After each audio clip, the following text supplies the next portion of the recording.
Thank you. All right. Having reached the hour of 7:01. How are you? Yay. See you. I'd like to call to order this meeting of the June Academic Standards Committee meeting. If we could go around and introduce ourselves, please. Miranda Vicky, School Board. Renee Devlin, Science Coordinator. And Mayo, Professional Development Coordinator. Patrick Brown, Holland Middle School Math Teacher. Karen Hansberry, Middle School Math. Rich Holland, Holland Middle School. Jenny McNamara, IST Goodnow. Nicole Crawford, Principal Goodnow. Matt Feddersen, IT Director. Denise Brooks, School Board. Sue Elliott, Assistant Superintendent. Joe Hidalgo, School Board. Andy Sanko, Administrator on Special Assignment. Ed Tate, School Board. Ed Salad, School Board. Thank you. And we have one member of the public here as well. Hi, Carl Fetzer, Great. Thank you very much. Dr. Elliott, we're going to begin with PLCs, I believe. Exactly right. We have two agenda items this evening. First, we're going to do an update of professional learning communities and our progress and next steps. And we have several teachers and administrators here tonight to share some of their feedback and their stories with you this evening. And then our second agenda item is an update on STEAM and where we are with our work that we've been doing with STEAM. And we also have a couple of our curriculum coordinators who'll be here to who have been doing a lot of leading of the work of STEAM to kind of share some of that work as well. So we'll start with professional learning communities tonight, and just a really quick overview or recap of where we started and where we're going. So you see here in this slide a timeline kind of when this work started. Back in 2012, some research by teachers and some leaders in the district started to look into PLCs and explore the possibility of PLCs within our district. Again, starting to build some knowledge. The years 2014 through 2016, we had some teams in buildings, and we had one building doing a full building pilot, which was Churchville. In 2016-17, we started engaging all teachers in preparing for PLCs, doing some of the work with looking at the curriculum and prioritizing standards. 17-18, we added a guiding coalition, which is a leadership team at each building and at least one pilot team at each of our buildings. And then this most recent year, 18-19, all teachers were on a collaborative team and began learning the process and practicing and working through the process together as a team. As a review, PLCs is really focused on student learning and is grounded in these four questions. You'll hear people talk a lot about the four essential questions or the four critical questions that guide the work of PLCs. It really targets first what's most essential for students to learn. How do we know when they've learned it? So how do we measure that? How do we assess that in a purposeful way? How do we respond when students have not learned it? And how will we respond when they have learned it? So looking at how we provide intervention through remediation and enrichment to students. Those four questions guide the work that teams do as they work together in collaborative PLC teams. This graphic is a picture of the cycle that teams go through in the work that they do. There are, in essence, 4 steps to the cycle, and they align to those 4 critical questions. So the first step, where you identify priority standards, aligns to the first critical question of what's most essential for students to learn. Step 2, designing assessments and instruction. So that aligns to question 2, where we look at how will we know when they've learned it, and also aligns to designing instruction, thinking about a backwards design of, well, here's how we're going to know that they've learned it. So now let's plan our instruction based on what we know they need to understand and do. Step 3, you design and deliver the instruction. So in essence, you teach. And then step 4 is when we get into questions 3 and 4 together, where you're looking at how did students do, and what do we notice about their strengths and their weaknesses, and what do we need to do to support them? How do we respond to those who need some additional reteaching because of something that they haven't quite got? And how do we respond to those students who have already learned it and are ready for some enrichment and deepening their learning? So this process guides the work that teams do. I'll reiterate here that this process, these steps, when teams meet, they don't go through all 4 steps at one time. They will be spending time on certain steps at certain times. Obviously, step 3, when they're teaching, that might be happening for several days as they're working on concepts with students. So it's not a process that every time a team sits down to meet, they go through these 4 steps. They might be somewhere in one of these steps in their work as a team. So it's important when we think about this work that we're doing as a district and our journey to become a PLC is keeping in mind that it's a journey and it's a shift in how we do business. One of the things that, I think drew the district to professional learning communities at the outset back in 2012 and at that time when they were researching was the fact that one of the premises of professional learning communities is empowering teachers and is really giving teachers ownership in working with their students because they know their students the best and dedicating time to have teachers do that exact work that they need to do. Additionally, the whole point of purposeful collaboration is something that meshes really well with the culture that we already have here at Council Rock, where teachers really value the opportunity to work with each other. So that was something that was important that drove the purpose of this work and this change being really valuable to us and to our students as a district. And knowing that this kind of systemic change takes time, I think this quote is really helpful to remember that we can't expect this to be something that happens quickly. It takes time to make this kind of change. It takes time when you think about the work that teachers are doing where they're digging into data together and looking at each other's students' results of assessments. It takes time to be really comfortable with doing that.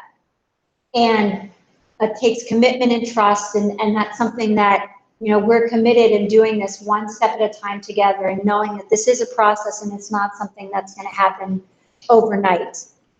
So knowing that, I'm going to turn the time over to Ann DeMeo, who's our professional development coordinator, and has been really instrumental in actually the start of all of this work in 2012, but also has been doing a lot to ensure that our teachers have opportunities to engage in professional learning that supports their continued work in learning this process. So Ann, I'll let you go ahead and speak. Thanks, Sue. Sure. And just to echo along the lines of what Dr. Elliott said, one of the big draws to the PLC work was we're already collaborative.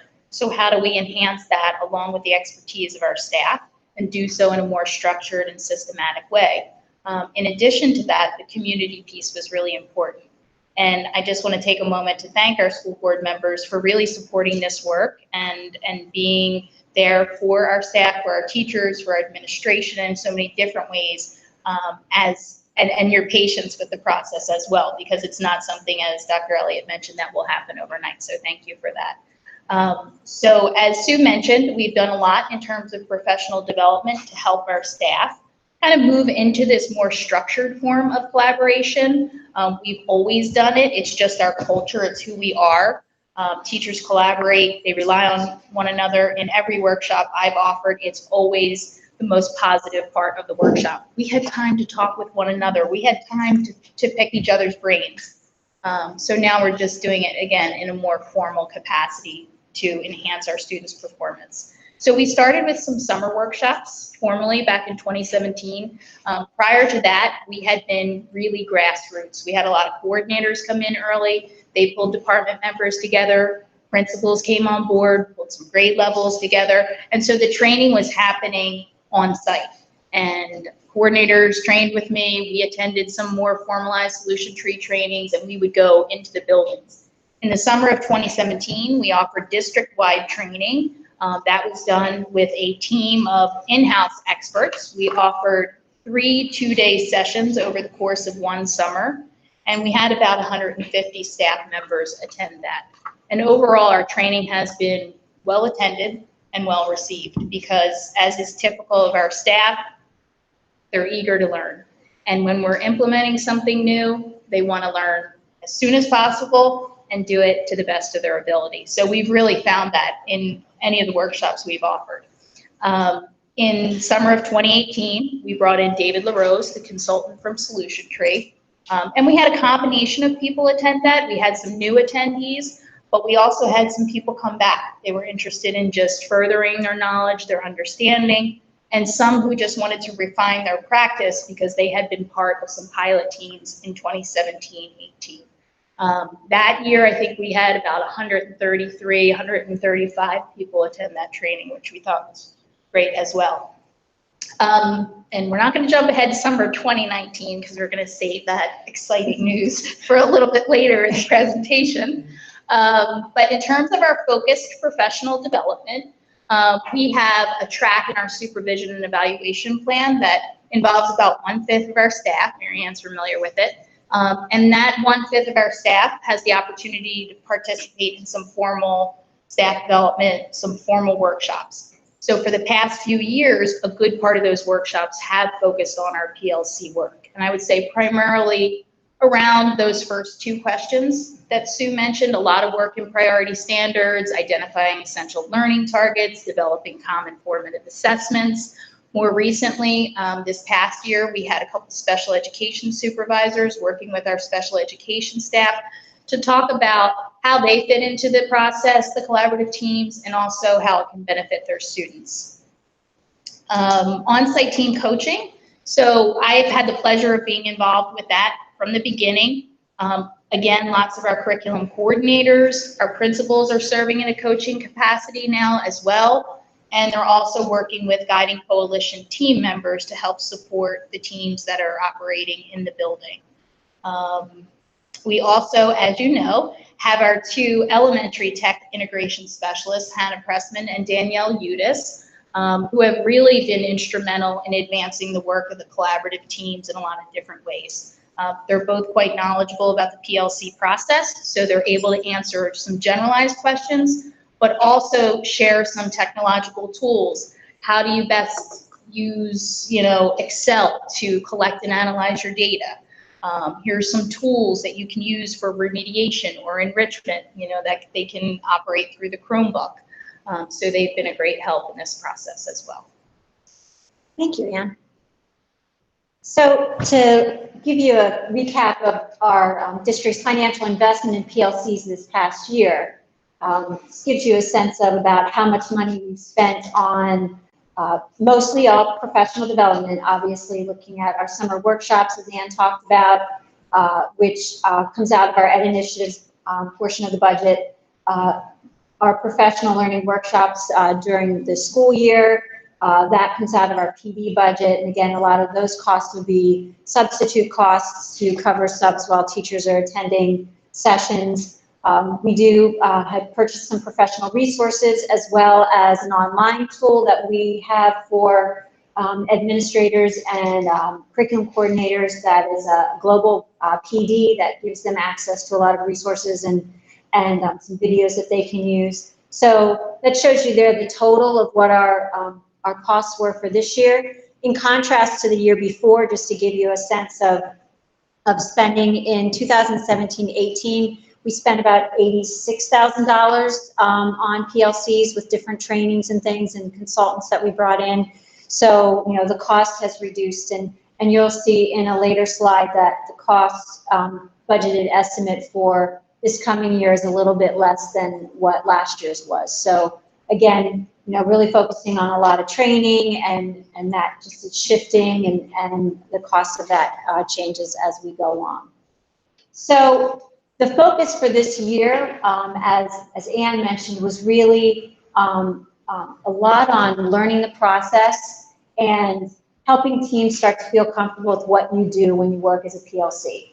So these are some of the guidelines that teams were given. The first marking period, you establish your norms, look at your priority standards and map them across the year or across units to help you in thinking about your planning together.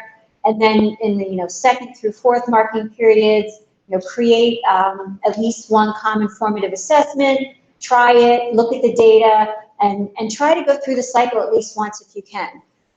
There wasn't a requirement that you must do this and you must do that. It was, this is a process that you're learning, and everybody's at a different place, and that's the role of the coaching that the principals provide, and the guiding coalition team members and folks like Ann and our tech integration specialists to kind of help people where they are. So this was our focus this past year. So when looking at what's the data that we've collected from this to help inform where we're going and how folks feel about the work that they've been doing, we created a reflection survey.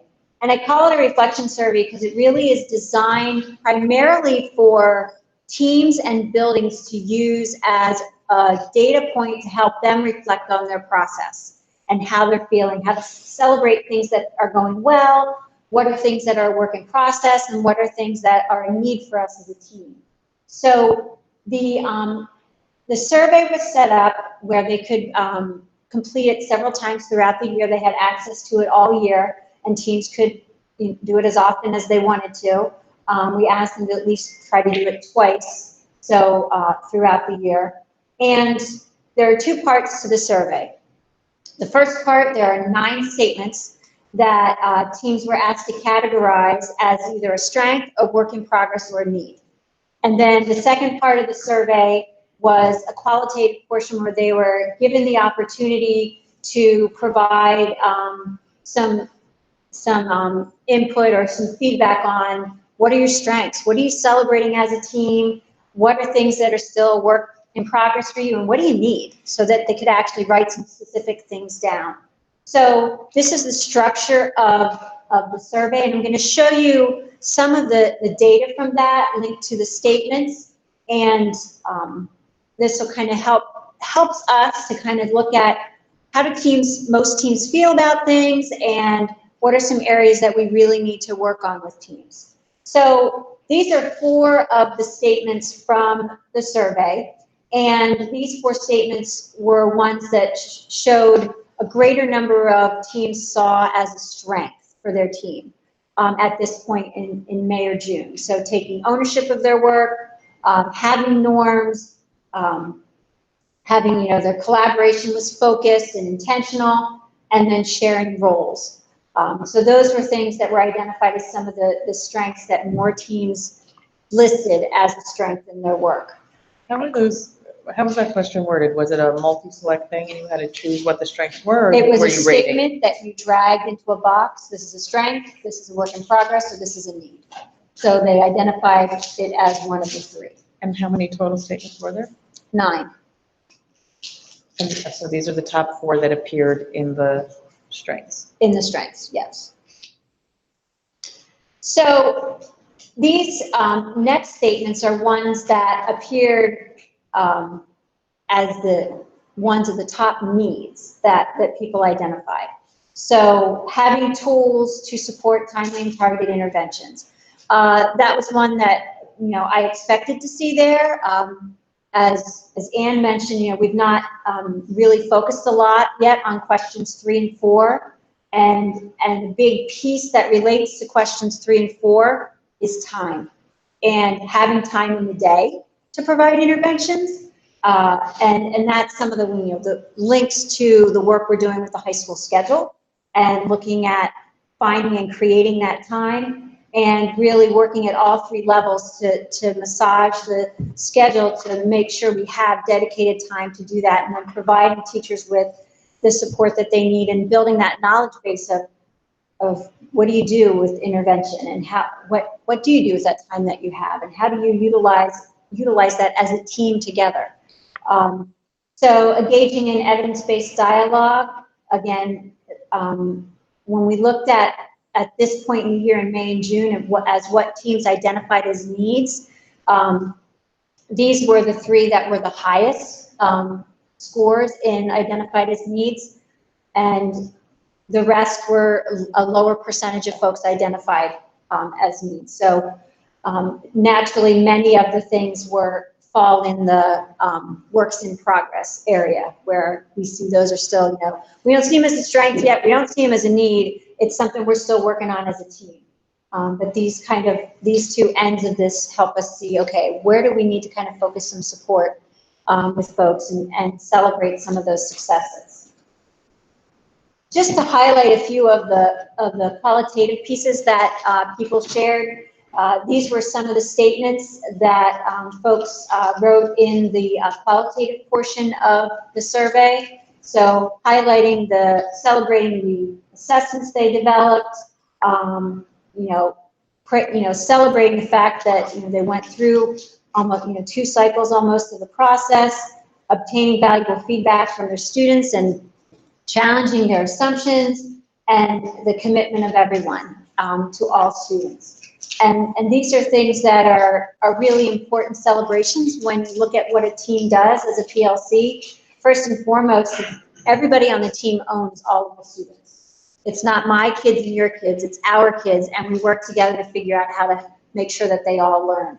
And really focusing on, looking at the data that you get to help you think about your students. And as teachers, we often make assumptions and we have, oh, I know these kids, I know what they know, and giving them the opportunity to dig into some of the data and talk about it with their colleagues helps them maybe look at some things in a slightly different way that they hadn't thought about before, and understand students from maybe a different perspective because of the insight that one of their colleagues might have.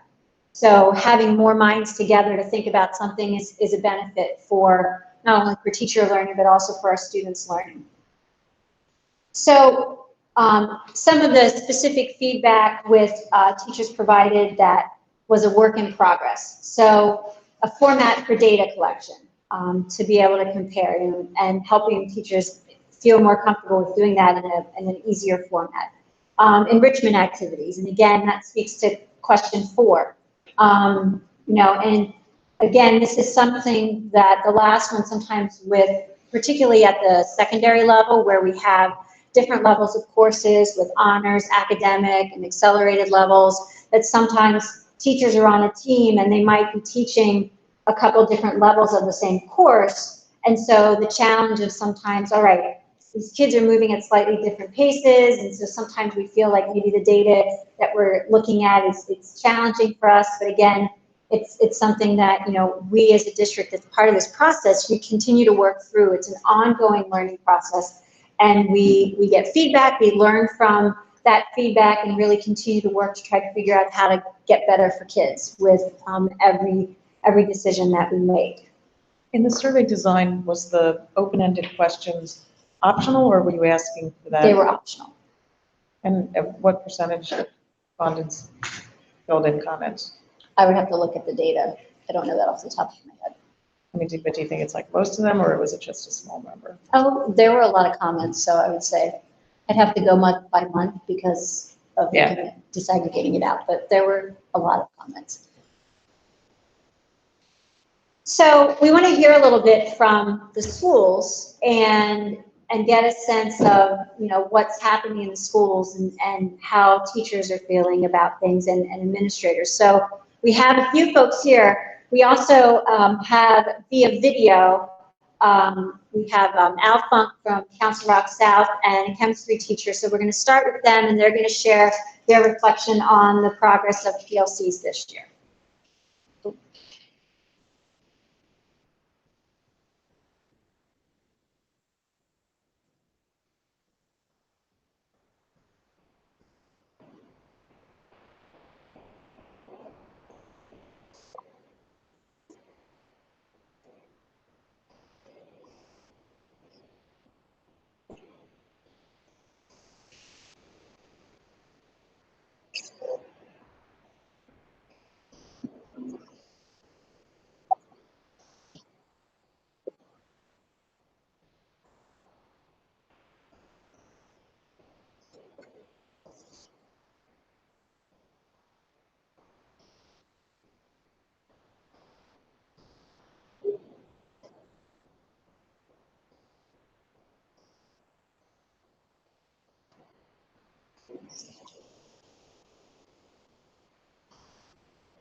So that's Council Rock South. Now we'll turn it over to our folks here from Holland Middle School, Rich Hollahan and his folks. So our first year, really, because we blended schools last year and had a variety of folks from each of the 3 middle schools arrive at our school in September. And very early on, we established our academic teams and our PLCs. Some folks had been involved in the pilot previously, some folks had never been involved in the PLC, so very early process for us was establishing norms and creating a better understanding of what the PLC is designed to do. We made it very clear from an administrative standpoint that this is not product focused. It's a process that will take time, and we encouraged staff to make sure they took that time to do the process correctly from the very beginning. The last thing we wanted to do was put something in the laps of teachers that they saw as an event or a task that they had to complete before the end of the year, which is hard to get teachers not to do. They put something in front of their lap and okay, I'm going to put my head down and get this done so it's complete. So we took a considerable amount of time making sure that they clearly understood what the PLC process was, that our expectations from them were very clearly, you will collaborate. That was our priority. There was no expectation that by the end of the school year, you had to have this in front of you. So we started off with that premise. And again, that driven by the merging of schools and the blending and mixing of staffs and the different places where people were when they sat in their PLCs for the first time. One of the big wins that I believe we had this year was actually developing a schedule where teachers had embedded time. It was sacred time. It was uninterrupted time. And that proved to be very beneficial when we surveyed staff at the end of the year, when we meet with staff at end of the year meetings. I went to each of the PLCs and asked them a number of questions, and to a team, everyone said, we really appreciate the time to collaborate. It was, I think probably the most overwhelmingly positive voted on aspect of the PLC was they actually had time embedded in the school day to collaborate. So the generation of that schedule, which we look forward to moving into next year, is already preset for us. Several of our groups made it through at least a portion of the cycle. They have created common formative assessments. They've administered common formative assessments, and they've looked at the data. Our teachers have historically done remediation and enrichment. I mean, that's nothing new to our folks, but I think it's something that is in the back of their mind spinning. So how is this remediation and enrichment going to look? Are we going to have embedded time during the school day? And again, I continue to press on them. This is a process. It is something that we will continue to grow with. Before this year started, we had no schedule on PLCs and embedded time during the day. Now that we're beginning to see some of the efficiencies in that, I think those questions 3 and 4 will emerge as time moves on. But ultimately, I couldn't have asked for a better process at the end of this school year based on what we were looking at moving forward. Brought with us today our 8th grade math PLC, Pat Bounty, department chairperson for mathematics in Holland School. Karen Hansberry teaches 8th grade mathematics on Team Honor.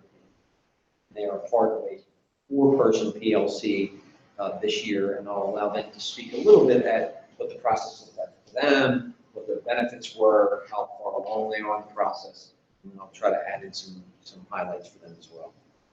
Okay, so on the slide, you're going to see we put as a number 1 laser focus on priority standards. That's really been our focus. Karen and I have been together for the past 19 years on the PLC for 2, 1 year at Newtown, 1 time at Holland. So last year, we put an emphasis on priority standards, examining them, putting them into child-friendly language so that we understood exactly what the standard was. Because sometimes it's unclear with the language that you see, what does this actually mean? So we cross-referenced that with a bunch of released content on the standards and really examine that to try to make sure that we all knew exactly what we're supposed to be focusing on. The second thing we did is 2 things. We created CFAs for all priority standards. We have about 12 priority standards that we focus on, and we made a roadmap of those. So all of us have posters of exactly what those priority standards look like in our rooms, whether they're a bulletin board or it's a big wall-sized posters. So students can walk and kind of do a gallery walk and say, okay, these are the things that we're expected to do. So that was one of the most beneficial things. And from there, we would get results and we would discuss, and teachers would be teaching each other. Okay, so our number 1 priority standard is being able to solve multi-step equations. How are you doing? How are your kids doing? If they're doing well, how are you getting those results? And if not, we can help you and do a mini lesson and show you what our techniques are for getting this information across. So one of the things I should have put up as a celebration was we had the opportunity to have a special ed teacher who was also teaching a math course come in, and we had taught a different technique that he wasn't familiar with, and he said, I'm going to take this back to my class, and he said the kids knocked it out of the park. So that was a major celebration I probably should have put up there. We also had opportunities to share unique strengths. Technology was one of them. We did a bunch of different Google Forms. We kind of taught each other. We did performance tracker and how to analyze data through there. There's a new thing on Google. It's called Equatio, which is another way to create common form assess. It's kind of the engine that we use to build some of the new material. Which is really beneficial to discuss that. We actually had Matt McCarthy come in and do a mini seminar on how to use that system efficiently. And then again, at the end, said students have shown improvement based on the knowledge that we taught each other. So we were able to really share different techniques and and successes and improve each other. Okay. Yeah, we're together. I honestly, what I would say was the best thing that came from our PLCs this year, because Pat and I know each other very well, but the other members, we really do not. Someone had said very early that the first thing you need to do is trust your PLC. But we had just been introduced to some of them and to work together. So we actually started developing respect for one another, because honestly, until you have that, I don't really know how far you're going to go to say, okay, these are all our kids. Developing that respect at the beginning, I think, was crucial. It really helped us to trust each other. And when that happens, then you really are very open to, okay, my kids, I can't get them to know this. What are you doing? I mean, like Pat, put this little thing on the board, and there was something very specific that I didn't feel like I was getting across. And he showed me something, and it was like a little trick that it really helped them. I actually, at the very end of the year, learned something huge from that special ed teacher. Another thing that I was trying to get the kids just to be more organized and kind of like show me more of a process so I can follow them. And a special ed teacher shared with me something that works with his kids, and I could take that back. So it really is great to use that time, but really to listen. But I would really say you need to develop a respect amongst each other. Now, I know the middle school was in a unique situation because we did not know the same people. So it was definitely different than others, but I don't think we really lost a beat, and I really think we, it's amazing what we covered in a year. I think what Pat and Karen are sharing is an example of why PLCs are such a powerful process. We know from research that the most effective professional development is job-embedded professional development that's connected to your daily practice. And what better way to connect learning to daily practice than collaborating with your colleagues and really looking together at your own data that is right in the moment of your teaching and thinking and learning together from each other. Then, you know, that just really, really emphasizes just how powerful this learning is, not only for our students, but for our teachers. And we also know that the research shows us that the most influential thing on student learning is the teacher. And this enables us to really increase student learning because teachers are working together with each other to get better and do better for kids. And that's just an amazing thing. So I'm glad the two of you were here to share from a team perspective, because it really is helpful. So last but not least, elementary level. So Nicole Crawford is here from Goodnow. I'm here tonight with the instructional support teacher at Goodnow, Jenny McElhall, who's an important member of our guiding coalition, which I'll speak about that team as well this evening. And Jenny's going to offer some additional information in a few minutes. We talked a lot with our grade level coordinators and members of our guiding coalition before the school year ended, just trying to get a sense from them what they felt were the most positive takeaways from this year, although we certainly knew from our conversations monthly with the guiding coalition team, what we're offering tonight is very similar to what you've already heard, but the collaboration between teachers is much stronger now and much more focused. To Ann's point earlier, the staff of my building they've collaborated very well for many years, but they also talked about very general things and many different topics, and it wasn't always what we see now, we work smarter. It wasn't always as focused before. Now there is a very clear focus when teachers with that built-in common planning time each week. It is very clear what has to be done, how we're going to get from point A to point B. So I think that the teachers absolutely value that time, having it built into the schedule. They're not worrying about coverage, anything like that. It has worked very well this year. That whole idea of our students and trust, I mean, I can't speak to that enough, that really establishing that trust is critical, because there are some teachers initially this year that struggled with that.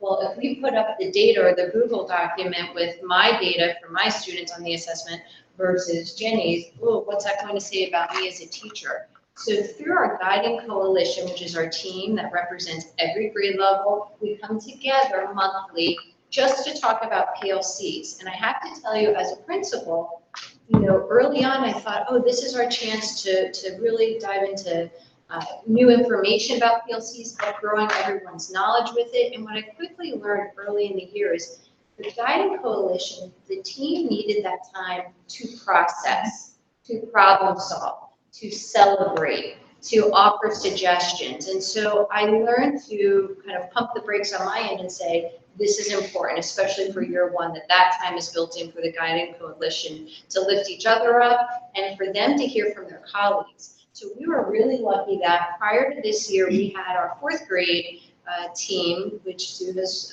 met with them, previously, because they did a great job piloting PLCs. Certainly risk takers, and they're highly, highly collaborative.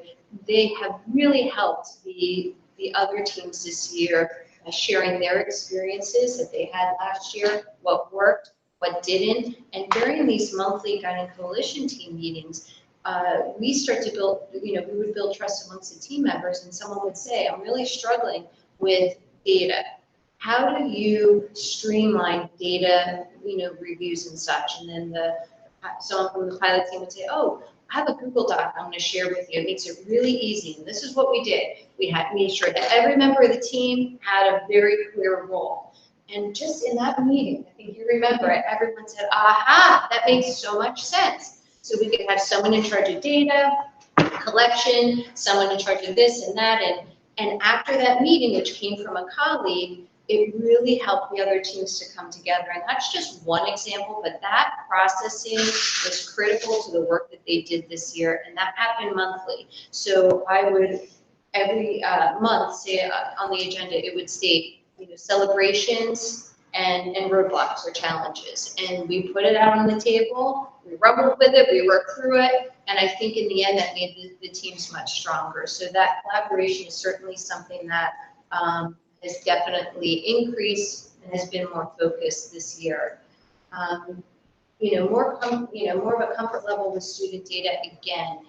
Those folks before that would say, performance tracker, it's overwhelming. I don't do data. I'm not good at data. And I can certainly respect that piece. We have all really grown this year by knowing who are our assets in the building, who does that really come easy to. We tapped those folks, and certainly the technology integration specialists have been wonderful, and they served as great resources. Again, I would say just shared responsibilities, that was really important. Again, the Guiding Coalition, those team members would go back and support their grade levels. The grade levels, certainly creating those common formative assessments has been a really big step in the right direction this year. So that's certainly been something that has made a difference as well. And we found that with the PLCs, when things came up that were not even academic related, say for behavioral needs and such, they worked through those behavioral interventions as well as a team. So it really, you could see it in all areas, not just academic, but they would put a scenario on the table and say, we're really struggling to support this student, this is why, and people would brainstorm ideas. So, you saw this coming through that high-level collaboration in all areas of their work, which has really been great to see. Right, to all those points, Joy, I think a piece of that, like we keep saying, everyone collaborated to begin with, but they were grade level meetings, and there were lots of things, and now we came together and said, okay, these are our students, what are we gonna do for them, how are we gonna work through that data, and I think that was a big piece. Elementary-wise, of course, they were really interested in the winning time, and what is that, intervention time, and how do we dabble with that, and what are we gonna do during that time, and that's where a lot of our specialists who came into play too, and we kind of gave some resources and helped. And I think a big thing that came out of definitely the Guiding Coalition team was, and we're still working on that, Depression 3 and 4, but what do we do? What are the resources? And the big thing that came from that is go to your closets and look. We all have all these resources in our rooms. We don't need to recreate the wheel, and that was a big one. Someone from our team, our 5th grade team that was highlighting the map, said using bridges, checkpoints, and CFAs. Because that was a big thing when you first started seeing that cycle. Everyone was like, CFAs, how are we making all these CFAs? We're looking at the priority standards. When are we doing that? What does it look like? All those pieces, and it became more of like, well, what do we have at our fingertips? What do we already have that we can pull and use? And so that's where the bridges really came into for our 5th grade pilot for creating the CFAs. But that Guiding Coalition team has really been helpful. Steered everything. It really has steered having someone from every grade level on there to be able to go back and come to the table and say, this is what my team is struggling with. And then to kind of get that, oh wait, everyone else is struggling with that also. It's comforting too, and to be able to take that piece back has been great. But definitely that win time is something elementary. We're still, going to keep moving and dabbling with that, but I think is very special to elementary, especially because of the fact that, we really targeted math, and we said, okay, for PLC time, we're going to look at math, but, we all elementary teachers are teaching all this content areas, so then you're like, ooh, what about that ELA piece? And what about that science piece that they're having to, how are we putting all of that in? And so taking a step back and just saying, again, it's a work in process. And Baby steps, especially with that intervention time. yeah, I would say 100% of the teachers in my building have definitely said that that intervention time was really important this year. I'm sure that they would also say that we can be even more focused and intentional with the work that we're doing during the time. So for example, they're using that as additional time to extend and to remediate, but we're already discussing, what can we do to really use the data to break up students into groups across classes perhaps during intervention time. That's not the only way to support students, but their minds are starting to go in that direction. How can we drill down even more and meet students exactly where they are based on the data versus keeping everyone in your own classroom and extending and remediating? It goes back to that working smarter, and I think that's where, especially by the end of the year, teachers are really kind of having that aha, that like, this is great, you know, like we can spread our students across, like I can work because I'm really good at doing this part of this, and I'm really good at doing this part of this, and you know, we can move our children on, and it breaks the daddy, and the children love seeing a different teacher, and those kind of pieces also, I think, have helped along the way, but that trust piece especially, and you had a unique situation, but I think even on a grade level, you know, you might have worked next to the same second grade teacher for 20-some years, and you might have talked every single day about everything that has to do with second grade, but you didn't necessarily talk about how you were teaching something specific or how, you know, your colleague was teaching it, and now we are, and that's really awesome. And one last thing, maybe just use the example of the walk to read, which is that different approach to providing intervention that we tried in first grade. Right, so baby steps again, the first grade was a big one, baby steps. We looked at that ELA one piece too, and bringing in everyone and, you know, having everyone have, so every first grade teacher had a group of students. I led a group of students, a special education teacher led a group of students, autistic support teacher led a group of students, and we literally, the kids walked to get to a reading group, and we focused on the skills they need. Again, using the data, using all the pieces that we could from, you know, all different DRAs and conscious smell and whatever we had, to be able to move those kids and start to have people look at data and look at how wonderful this can be to really collaborate and come together and talk about how we're working on that. Thank you. So I think that, you know, when we look at these data, with the data from the reflective survey, the data that you've heard here, and throughout the year, we've been gathering data, talking to people and listening things, and have looked at some other data points as well. It's clear that, you know, teachers buy into this. They see that there's value in this, and where the trepidation or the anxiety surfaces is always around the time factor, always around, and the change factor. So you look at, you know, changes that are happening, like here's how we used to operate, and now we're making these shifts. Well, making changes like this is causing teachers to have to make some shifts in how they do what they do and how they use their time. And that causes some anxiety from teachers. You know, the other piece that often, which is probably not unique to education, but I know education the best and know that quite often teachers look at an initiative and think, this is the next thing that's coming down the pike. You know, I'm hesitant about this. I believe in it, but I'm hesitant about it because how long is it going to stick around? And how much of my time do I want to invest in this? And so we recognize that those are the realities of how people think and what they've experienced. I mean, I know it's, you know, and Marianne, you can probably speak to it. How many things have you, as an educator, been through that, oh, here's the next thing, and then suddenly here's the next new thing. What's different about PLCs is it's a process and it's a structure, and it's a way you operate. So regardless of the initiative, or say the new math program, or some new science kits, or STEAM work that you'll hear about as well tonight, those things and the work that teams do to process through all of that fits within the structure of what a collaborative team does. So it's a way to help you manage changes together as a team. And that's what makes it really powerful. And it's just, you know, the process is going to take some time, and people will adjust to some of the changes in the schedule, and will, you know, as Rich said, you know, fine tune things and find efficiencies and ways to make it better, because we get feedback from folks. this doesn't seem to work this way this year. Is there a different way that we could structure this? And we take that feedback and think about, okay, let's look at it. How could we structure this better to be better for the teachers and the students? So all of these data really help drive where we need to continue to go. So we know that most of our teams are working collaboratively, they're using norms, and they're maintaining a focus, and we know that most of them are sharing responsibility in some way for what they're doing in their work. We know that teams identified that they need resources and support for intervention.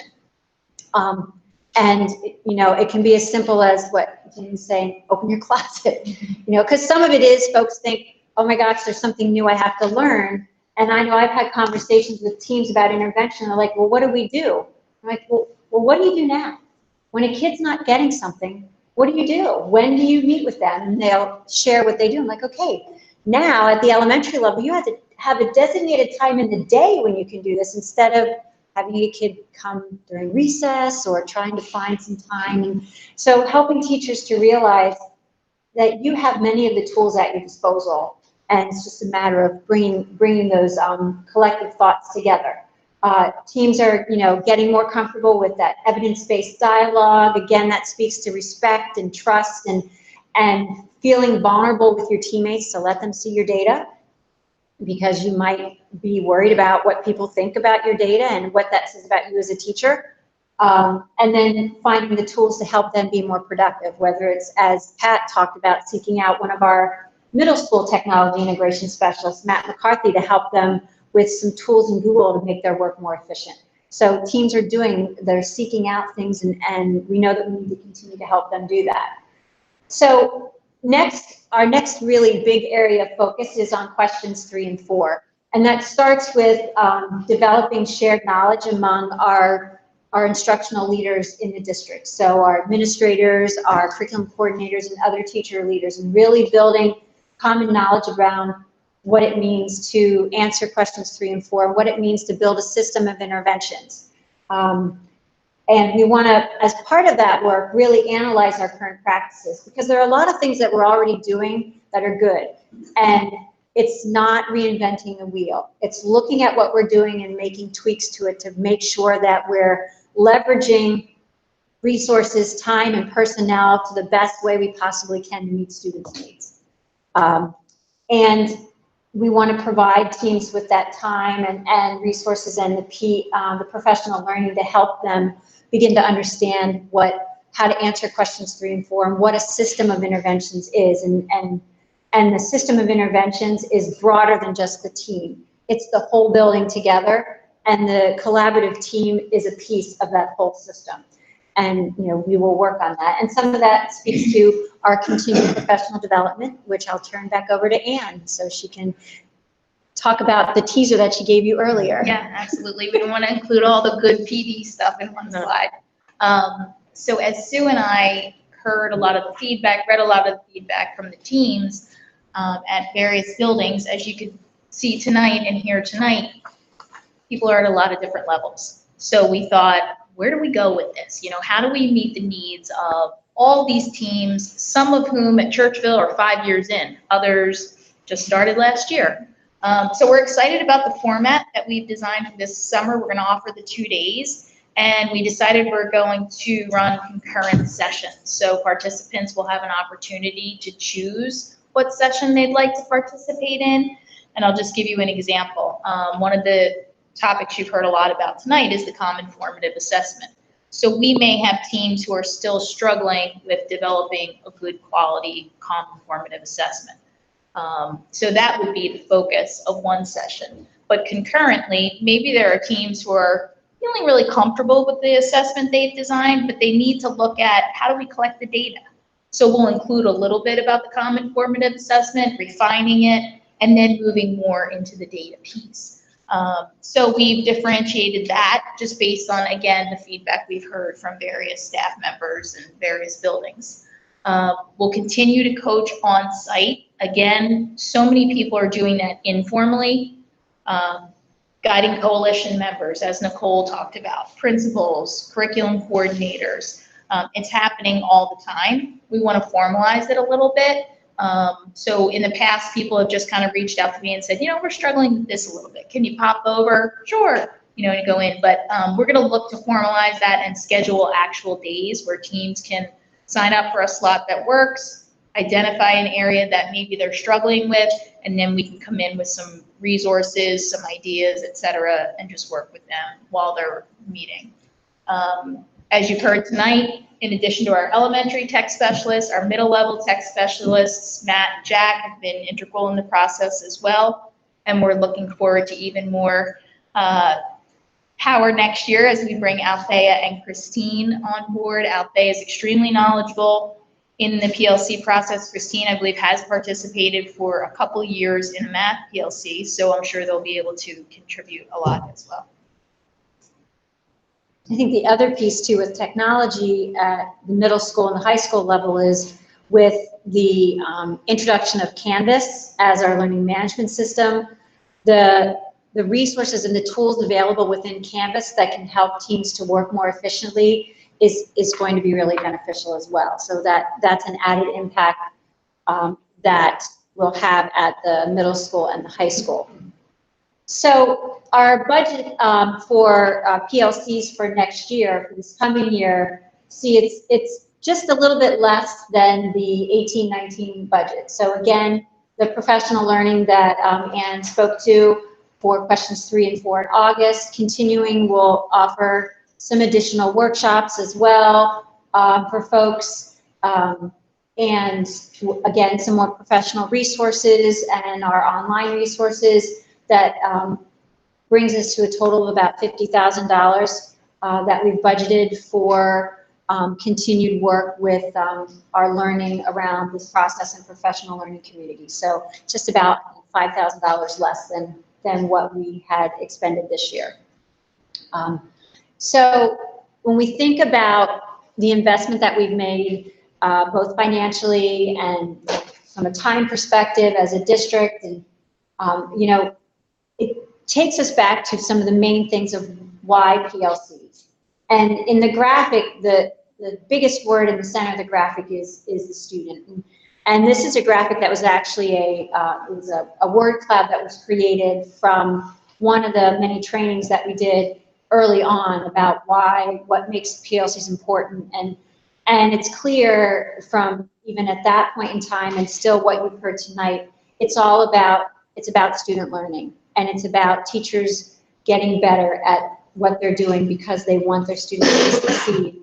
And so the ability to empower our teachers, you've heard from several principals here tonight, and nowhere did you hear a principal talk about, I look at their data and I evaluate them based on their data that they're discussing in their team. Principals aren't doing that. They're empowering and trusting their teachers to make decisions based on their abilities to look at student needs and talk about practice. So we value the expertise that our teachers bring to the table and want them to really capitalize on that with each other. We're building this purpose, their knowledge through this purposeful learning that teachers are doing, that professional development and that growth that is happening because of the work they're doing together as educators. Our students are benefiting from this because instead of one adult and the knowledge in one person's head that's trying to help them learn, you've got 4 or 5 or sometimes more, depending on the size of the team, working together with all of their expertise. Pat gave you the example of the special education teacher that learned something from being part of the math PLC that helped his students succeed in a particular area. So it's all that collective wisdom together, and it really gives us as teachers an opportunity to prioritize our focus and our time together to really make the most of it for our kids.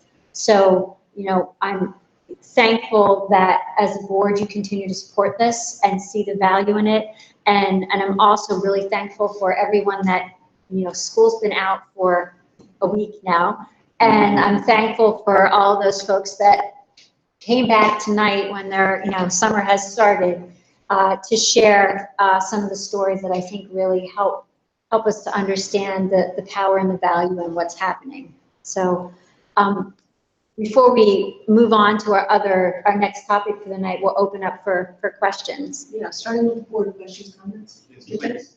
I've got about 8 or 9, but I'll confine it to I really have been intrigued and enthusiastic about PLCs. And, I wanted to ask specifically, CFAs, remind us what CFAs are. College formative assessments. I'll remember that. I got it now. There was a fair amount of skepticism that the survey showed of our teachers going in. Is that across the board dissipated as people learn more about PLCs, or is there still some resistance? And what's the participation level among teachers? I mean, it's voluntary, but So let me ask clarification. When you say what's the participation level, what do you mean by that? On a team or? yes, is every teacher participating on Every a team? teacher is on a team. And, I think that most teachers are participating fully in a team. I mean, I'm sure that there are some cases where there's some skeptical folks who are a little hesitant to really fully engage. But every teacher is on the team. And lastly, what do teams look like? For example, in an elementary school, is it 4 or 5 teachers? And are they the same grade level, mix across grade levels, across disciplines? Well, Nicole, you can speak to that.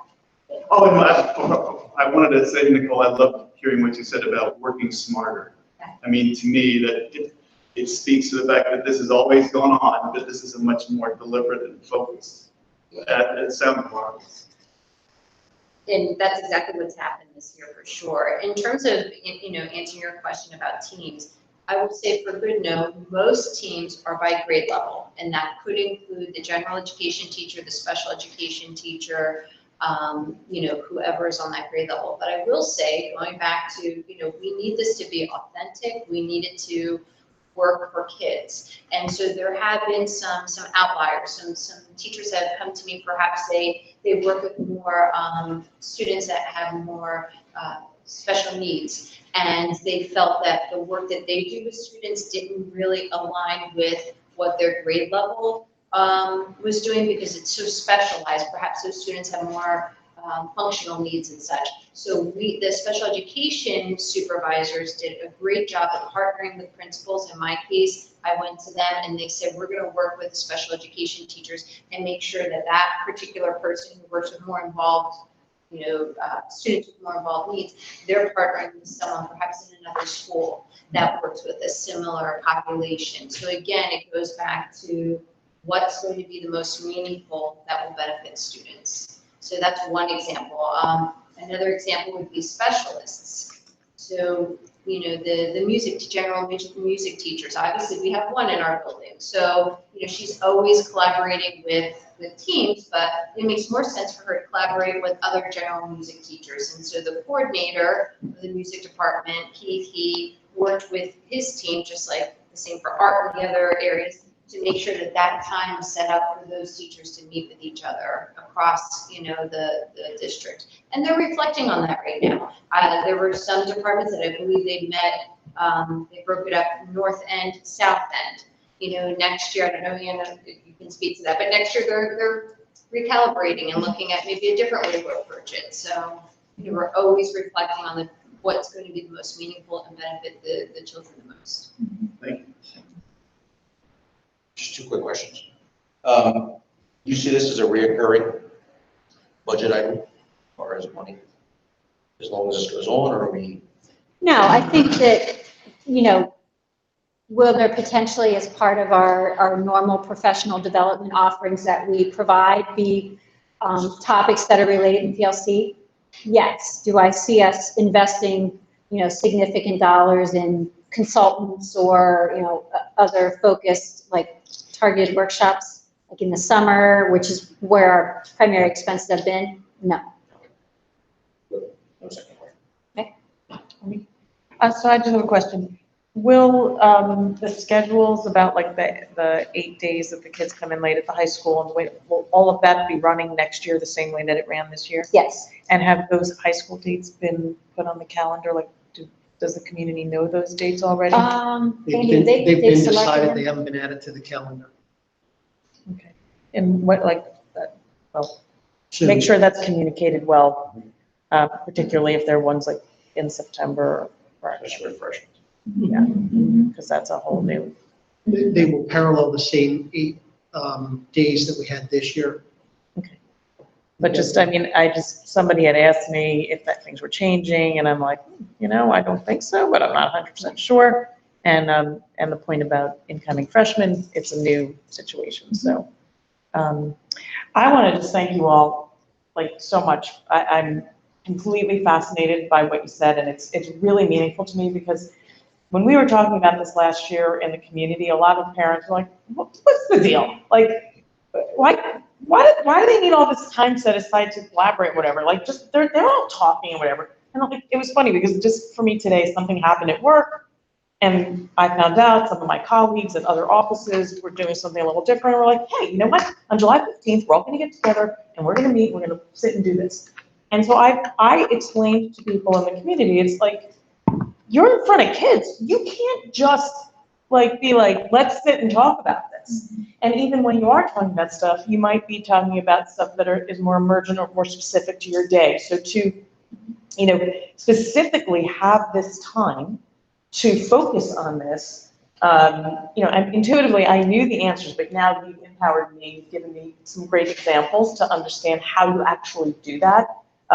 So I feel very much better equipped to talk to people in the community who ask me those questions. But I knew that you'd all rise to the occasion and be great, but to hear what you've actually done and just these like really unique examples of, unexpected wins that you get are great. So I just thank you all very much. I think it's really impressive. Mr. Delgado. Yeah, well, thank you guys. Again, school's out and you're still here. And I love the level of excitement that you guys brought tonight. You really bought into the concept and I appreciate that. I guess one question that I had that I've written down in the beginning is like the number of cycles that maybe you go through. And do they sometimes overlap if you guys have more than one priority? Do you kind of bunch them together or can there be multiple priorities maybe staggered even, or do other people lead them up? It's interesting how this kind of works, and maybe everybody does it differently, but I'd be interested. I think the guy at South did 6 cycles, he had said. So that sounds pretty good. Yeah. Considering they're just getting started. So I think it would mostly depend on what the team prioritized. For us, we kind of, some of our priorities are really together, and we have to do cycles inside of a quick time frame, and others are kind of spread out. And I guess different groups would look different, I think, all over the district and departments as well. I also think it depends on what curricular area or course actually was further ahead with aligning their frameworks vertically. AP, accelerated honors, academic, and chemistry was pretty far ahead in that way. So that's why they were cutting edge. They actually FaceTime between North and South. Wow. Yeah, Cross-school coordination. Yeah, so that was an aha for me.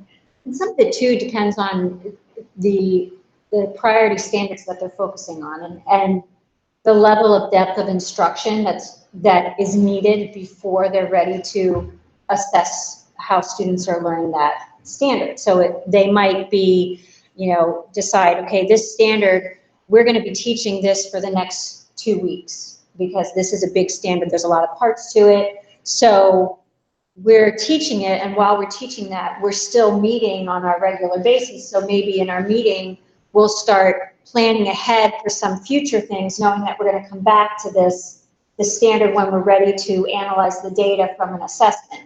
So while it sounds like it's overlapping, in some ways it might be, but yet it's not like they're running multiple cycles at the same time. It's, as a team, think about it as a team is always focused on one of those 4 questions in some way.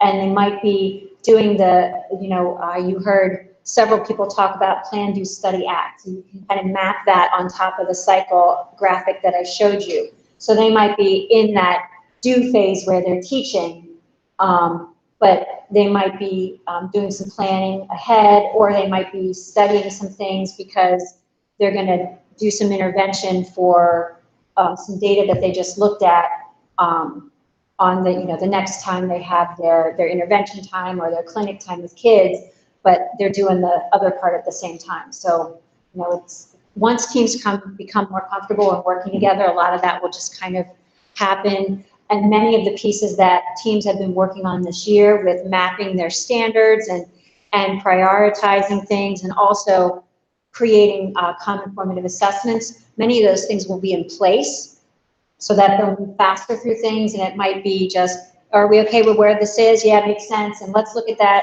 CFA again. Let's just make sure it makes sense to us. Do we think we need to make any changes to it? Yes, no, we're good. Okay, that's, so it'll become more comfortable and easier flow through the work that they're doing. Great. One more question, because this is really good stuff that you guys are collecting and creating and sharing and developing. And where is all that information stored so that if down the road teams change or new people come in, is there like a blue book or a guideline? This is what's worked, and you guys are going to collect the gold mine of things that work. We have a PLC team drive. We started one at Newtown and then migrated one to Holland. So all of our data is stored on the Google Drive. All of CFAs are there, all of our eligible content, all of our standards. Actually, that was one of the points that I wanted to bring up earlier that I missed is when new teachers come in, when new hires come in, they're immediately with the group and meeting collectively. So it really helps get acclimated to the building very quickly. So I would say probably, to Pat's point, a lot of our teachers are using Google, or they might have created some other shared file, whether it's Office 365 or something. And I think we'll find too at the secondary level with Canvas, one of the great things that you can do in Canvas is you create like a sandbox course. So you can create, as we're talking about, let's just use chemistry. Like here's the sandbox chemistry course. All the chemistry teachers have access to it. They can put a lot of things in that course, and then they can pull from that for their own courses in their own Canvas accounts for students, and use that as another way to share things. So there, there's lots of ways that teachers are storing and sharing information. So if I may, a comment and a question. A lot of what I'm hearing is what teachers have done forever, right? In terms of establishing the goals and designing assessment and designing your instruction and then remediate or enrich. And what I find so valuable about this is you're not just doing it in your own little classroom, you're sharing that with everyone and benefiting from that. And I'm such a firm believer that, we really have the best and the brightest here in Council Rock, and for us to learn from each other is just tapping into a gold mine. So I'm really pleased about that. And I sense that some of the, I don't want to use the word reluctance, but maybe some of the anxiety or difficulty of some of the teachers going into this is exactly what you referenced, Dr. Elliott. Is this going to be long-term? Is this something I really am going to be invested in? Am I going to see the value of it? Am I going to have the time to do it? It's always about how much is on your plate, and is anything going to be taken off the plate so that we can really use our time wisely. And it sounds to me as though you're very well aware of that being a priority for this to work, that teachers need to be given the time to be successful with this, and as a result, their students to be successful. My question is, going forward, as we continue the process, and I recognize it's a process, it's not a product, but going forward, how are we going to know that we are achieving what we want to with PLCs? And I'm not specifically referencing test scores by any means, but will there be fewer children referred to the IST teacher? How will we know? And I fully appreciate that teachers are giving positive feedback and feeling this is valuable. I really applaud that. But I think for some of my colleagues, we might want to get more of an update on here are the successes specifically, here's how we're measuring, or here's how we know how we're doing going forward. So I think that there are a couple things, and again, once we're fully implementing with all 4 questions and have a system of interventions in place, I don't know that I would say you'd see fewer students being referred to IST necessarily, but what you'll see is much more clarity of purpose on why kids are needing certain kinds of supports.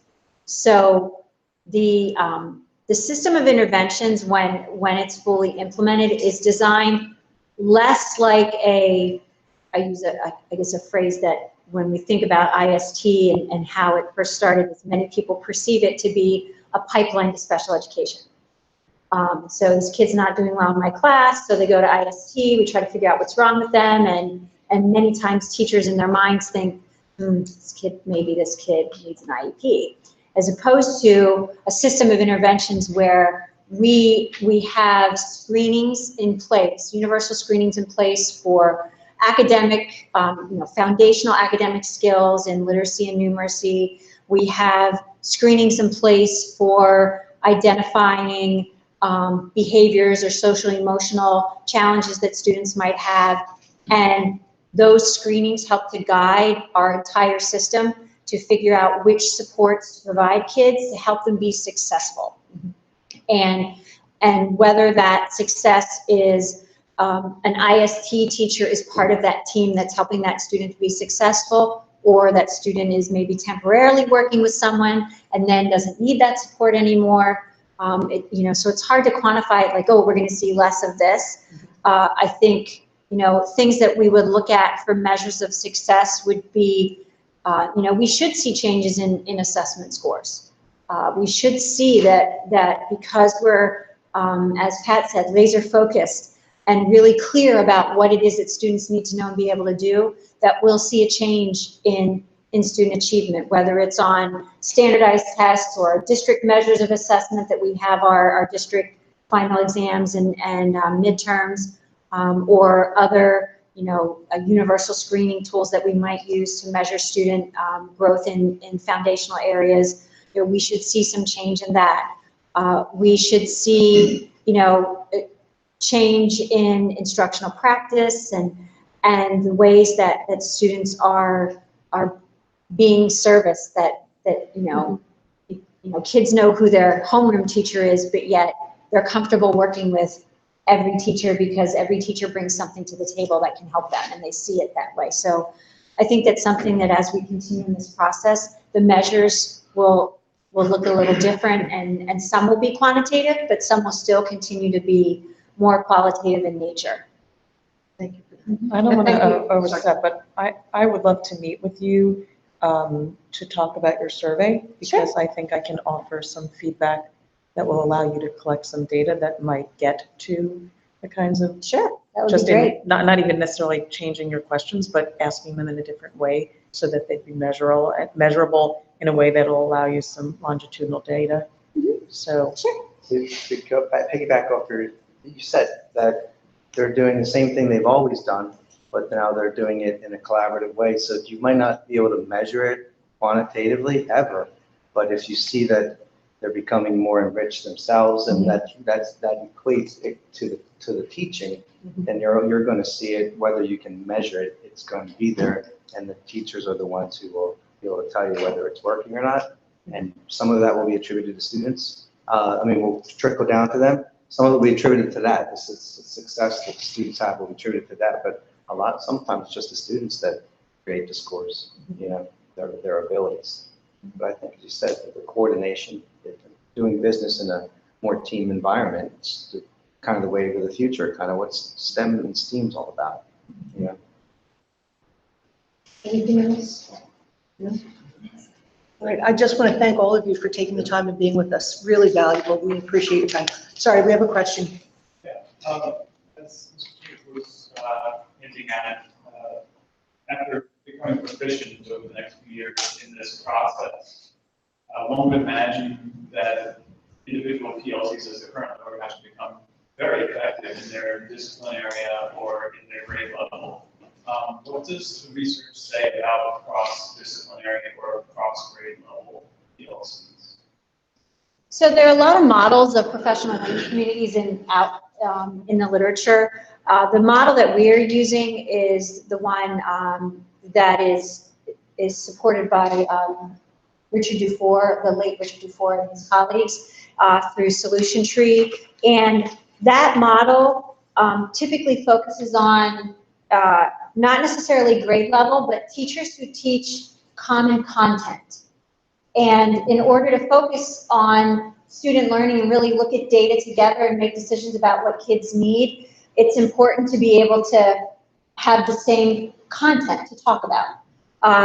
There are, and I know that we have some instances here in the district with singletons in buildings and such, like at the high school level and middle school level, where there might be, for example, world language teachers who are on the same team but teach different languages. So you might have a Spanish teacher, German teacher, and a Latin teacher together on a PLC team.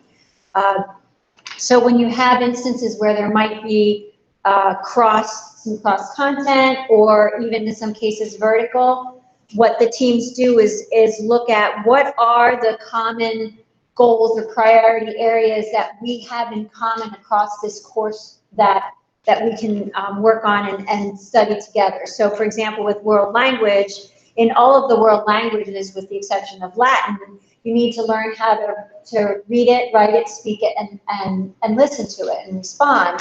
Obviously, Latin is not a spoken language, so that's the only piece that doesn't apply there. So they can measure students' ability to read and write and speak the language in a way that they can talk about student learning and how their instructional practices impact how students are learning that language and learn from each other in that instance. So there are, you can have different types of team configurations, and for now we're really focused on the same content. And you look at the elementary level, elementary teachers teach 4 content areas, and in most cases as a PLC team, they really only focus on 1 at a time. So they have the opportunity to keep shifting to different content areas to hone their skills and fine-tune their understanding of that content as a team. So that, there are ways that they'll continue to improve in many different ways. Okay. We're done with PLC. All right, so all the folks that came for that part. so much. Thank you so much, really appreciate Have it. a great rest of your evening Yeah, and a go good back summer. to your, go back to your summer now. And then we will shift focus to our other topic. Thank you. Thank you all very much. Thank you.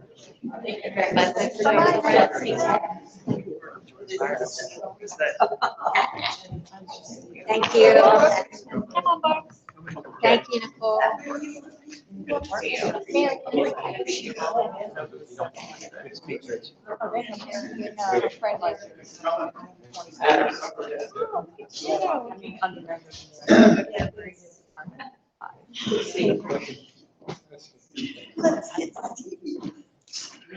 All right. So we'll move on to our last topic, and I'm really happy that we have Renee Devlin and Barb Tiger here this evening. They are 2 of the, what I like to think of as my powerhouse STEAM team in the district. We've got, our curriculum coordinators in the key areas of STEAM. So Julie Eastburn in math, Renee in science, Barb Tiger with library. We have Kevin Malalu with tech ed, Shyla Jackson with business, computer information technology, and Beth Lynch with art, with visual art. So those 6 folks have been doing a lot of work and thinking and development of where we need to go with STEAM in the district, and they're a part of our STEAM committee and really lead a lot of things. So I'm going to share a lot of things with you tonight, but they're also going to jump in and talk about some of the work that we're doing. So one of the things that I think is really important with STEAM is clarity of what STEAM is.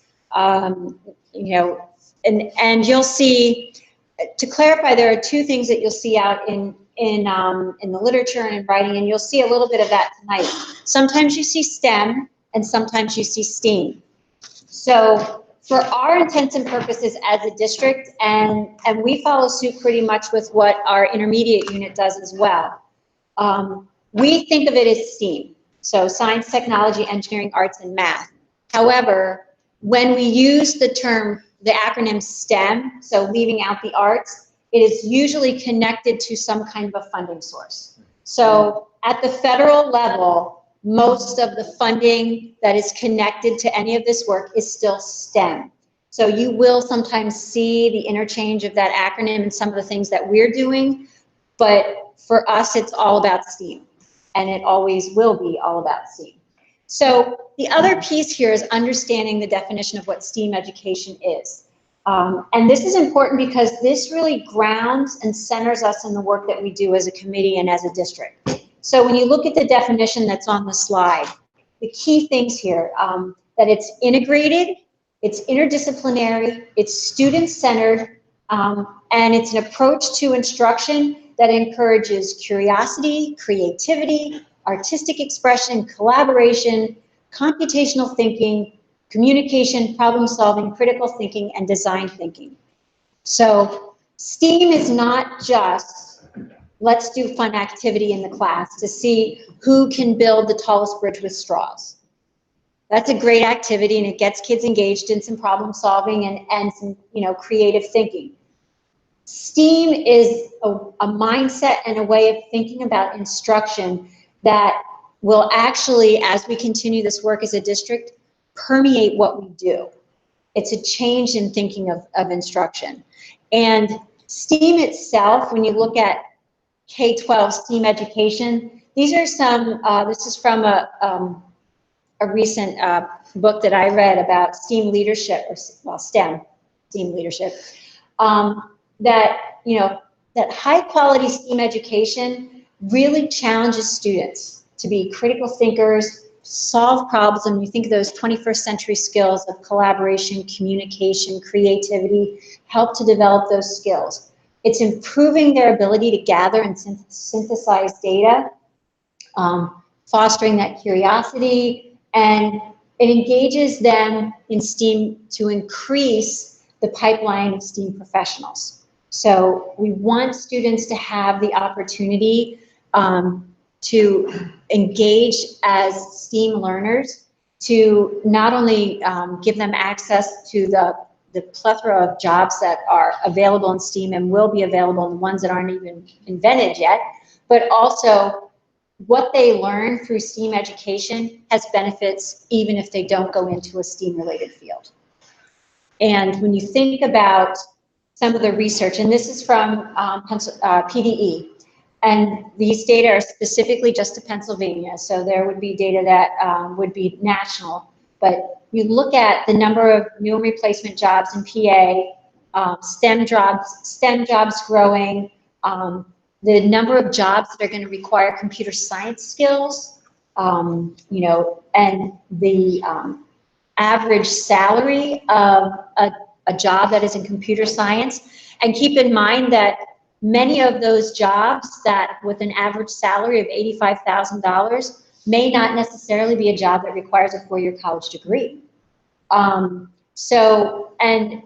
also know, and Pennsylvania recognizes this too, that STEAM instruction has benefits post-secondary, even if a student doesn't pursue a STEAM career. And when you look at that definition, you see all the pieces of that, you can see that even if you're not in a STEAM career, those skill sets have utility beyond those fields. And this is more proof of that. So this is from the Future Jobs Report from the World Economic Forum. And these are the top 10 skills that they identified in 2020 for employees to have. And I've underlined ones that directly are found in the definition of STEAM education. And you could probably argue that a few of those others could fit as well in that definition.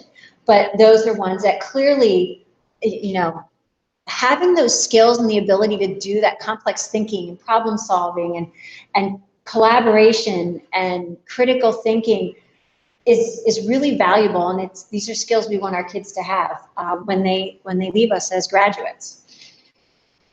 So this is another research study that I recently read, and I thought it was interesting to share. Now, granted, it was done on behalf of Lego, so they were obviously looking for certain information. However, I think it does speak to, in the study, and this was conducted in 5 different countries, so not just the US, that, you know, I think the key here is the importance of hands-on lessons and engaging kids in hands-on work and how that builds confidence in STEAM.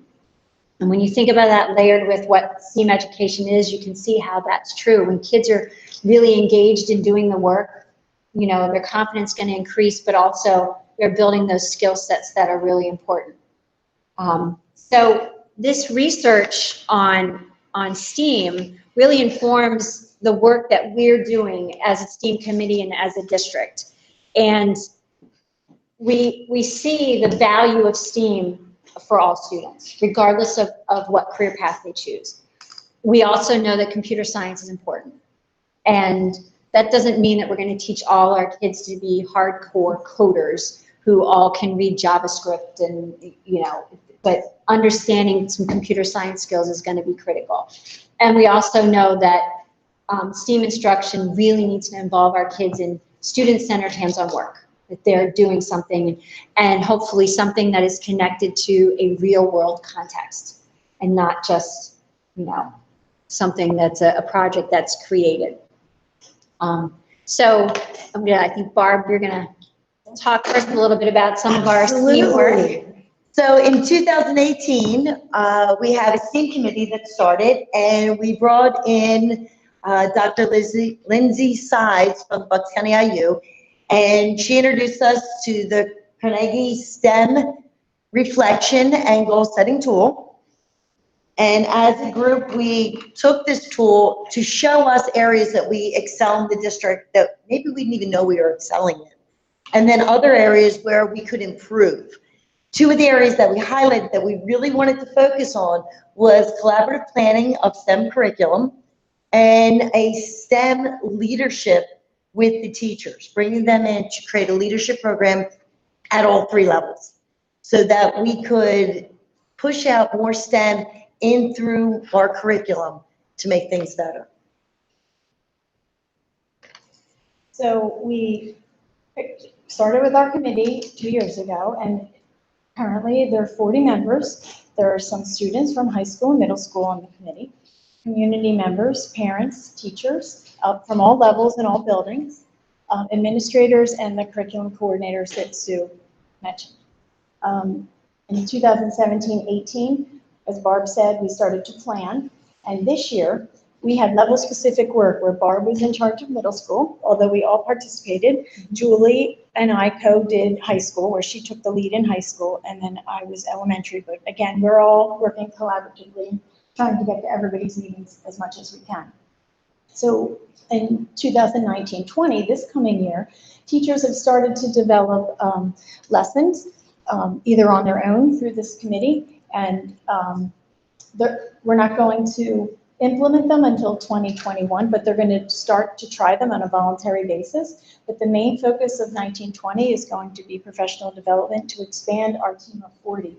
We're not every member from the original team of 40 will be on the professional development team. We're trying to engage people that have leadership potential that may be on the cusp of knowing exactly what STEAM is. So with the tool, we were able to figure out our status where we started. You always need the beginning to find a way to get to the end. The nice thing about STEAM is it is a process and it's more circular, so we can keep improving and changing. We realized how many of our high school's classes already had a STEAM component embedded into it, which we haven't pushed out to let people know. And now this year, when you look at the programming, you see, oh, all right, this is awesome. My kid could actually dabble into this. So it's making the community more aware. We had the high school, the middle school, and the elementary integration. And we're going to talk more about more in detail about that. And then Sue's going to talk about the STEAM professional learning and our partnership with CREF. So we're going to start off with what's been going on at the high school level. At the high school level, as Barb mentioned, we added a piece to the program planning guide, which I brought along with me, the one page, I passed it around. And either we're a very sciencey area, So a lot of people in the know, it's kind of a disadvantage for people who don't know what STEM or STEAM is, to guide their child or at least expose them to a pathway or a STEM career, something that could lead to job opportunities at all levels. So we added a page to the program planning book and we highlighted 40 classes. And maybe every single one doesn't have every single component, but they're earmarked as STEAM courses. And then there are also even more STEAM pathways, for example. So I'll pass this around. So they're in business, computer and information science, of course, technology and education and engineering, science and math. We'd like to see those. So we developed an integration. We had a meeting in the spring, and the level we chose to integrate cross-curricularly in math and science was academic physical science and Algebra 1 students. And we decided to pick that level because sometimes they don't see themselves entering, being a science major or entering a tech career path, or seeing themselves in that role because they just don't think they can do it, but they can. So we had a meeting, and there's a program called Defined STEM that teachers in both levels are going to cross-curricularly do a baseball lesson, where in science they're going to learn about the variables and the materials to make a baseball bat, and in math they're going to do the statistics and probability and all that work. So it's authentic learning, and the lessons are already there for you. So we're going to take that small group of teachers that we trained in the spring and expand it in August for a little broader scale between math and science at that level starting with. We're also trying to look at courses, new courses, but we also want to look at the courses we currently have that might not run every year. For example, microbiology, sometimes it's not full, sometimes it's a shuttle class, and maybe with the new schedule down the road, we'll offer opportunities in these fields. Cybersecurity was one that might come up, gaming. I know Joe Warwick wants to have a drones course eventually, and there's lots of and something that I'm so excited about is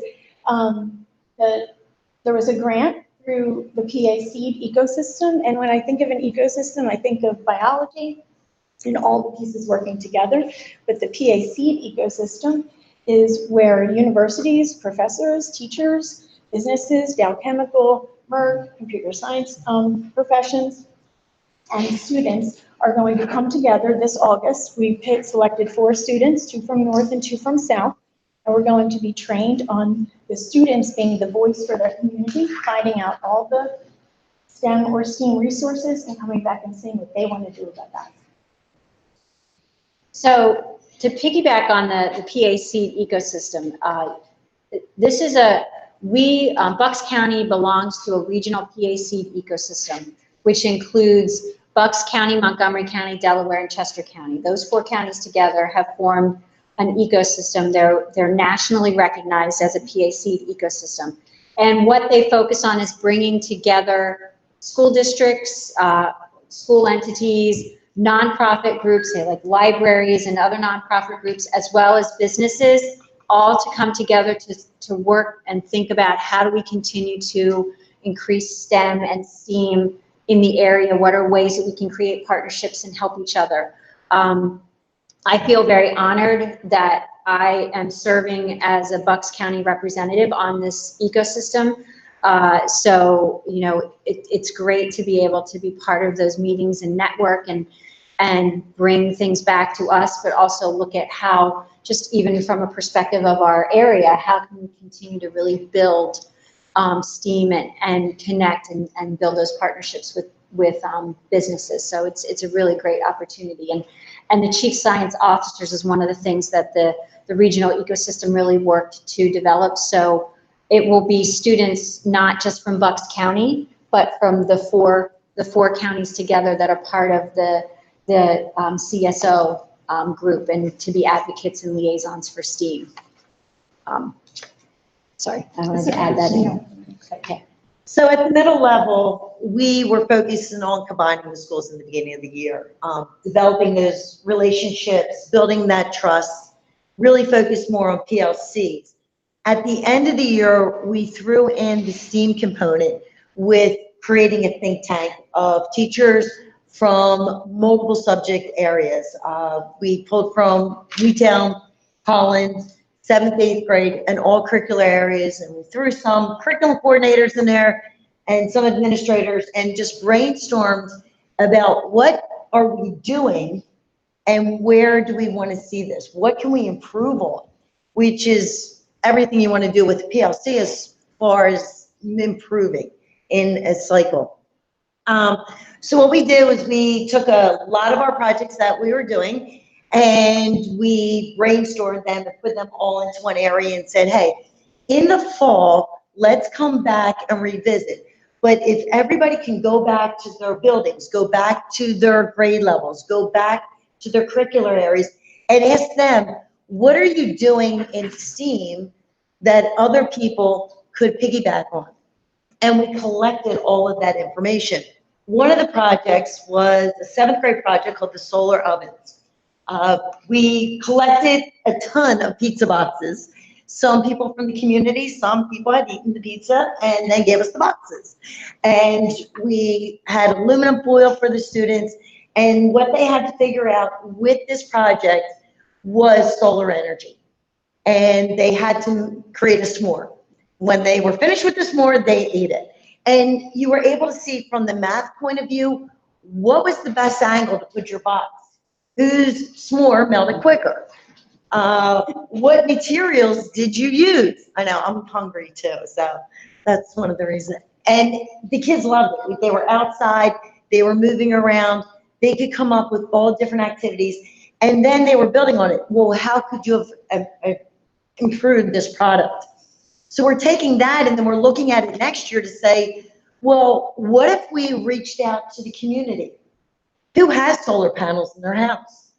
Maybe you've moved on from the solar panels to the shingles. We could reach out to companies that supply that. Solar shingles. Solar shingles. And we can make a she shed from their solar shingles. Save that 10 times. But with that way we're reaching out globally. We're asking the community. And then even go wider with it. Where are some people in other societies, in other countries, using solar energy to help their community? And that was the outreach. That's the real, the authentic learning from this. But again, that's a project we looked at that we're looking about moving on. In English, they could write those letters to the community and get some feedback. In the library, they could research what are the pros and cons of solar energy. So that was the one that we were doing. And then, where do you guys see this? This is from Bucks County. We have created that van called the Mobile Fab Lab. And it's going to have an entire lab creative team that will travel around Bucks County. Both middle schools put an application in, so fingers crossed, or anybody. And elementary schools. Yes. So we're hoping they come and they make residence at your building for a week. And that's another project that the middle level is going to look at. What are we going to do when it's here? Inside, 3D printers, lasers.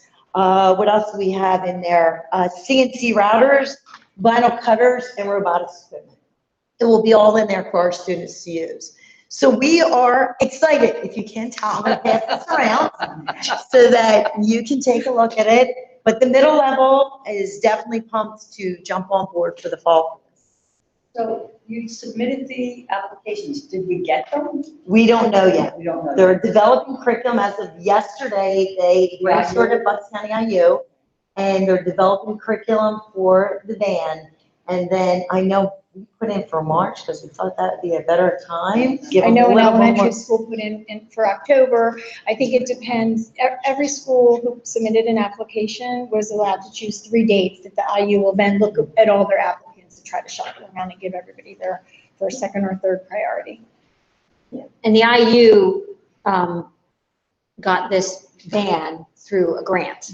Yes. And so part of the grant work that they've been doing at the IU to further STEM and STEAM in the county, this is one of the benefits, and we're hopefully happy to reap those benefits in all of our schools that apply.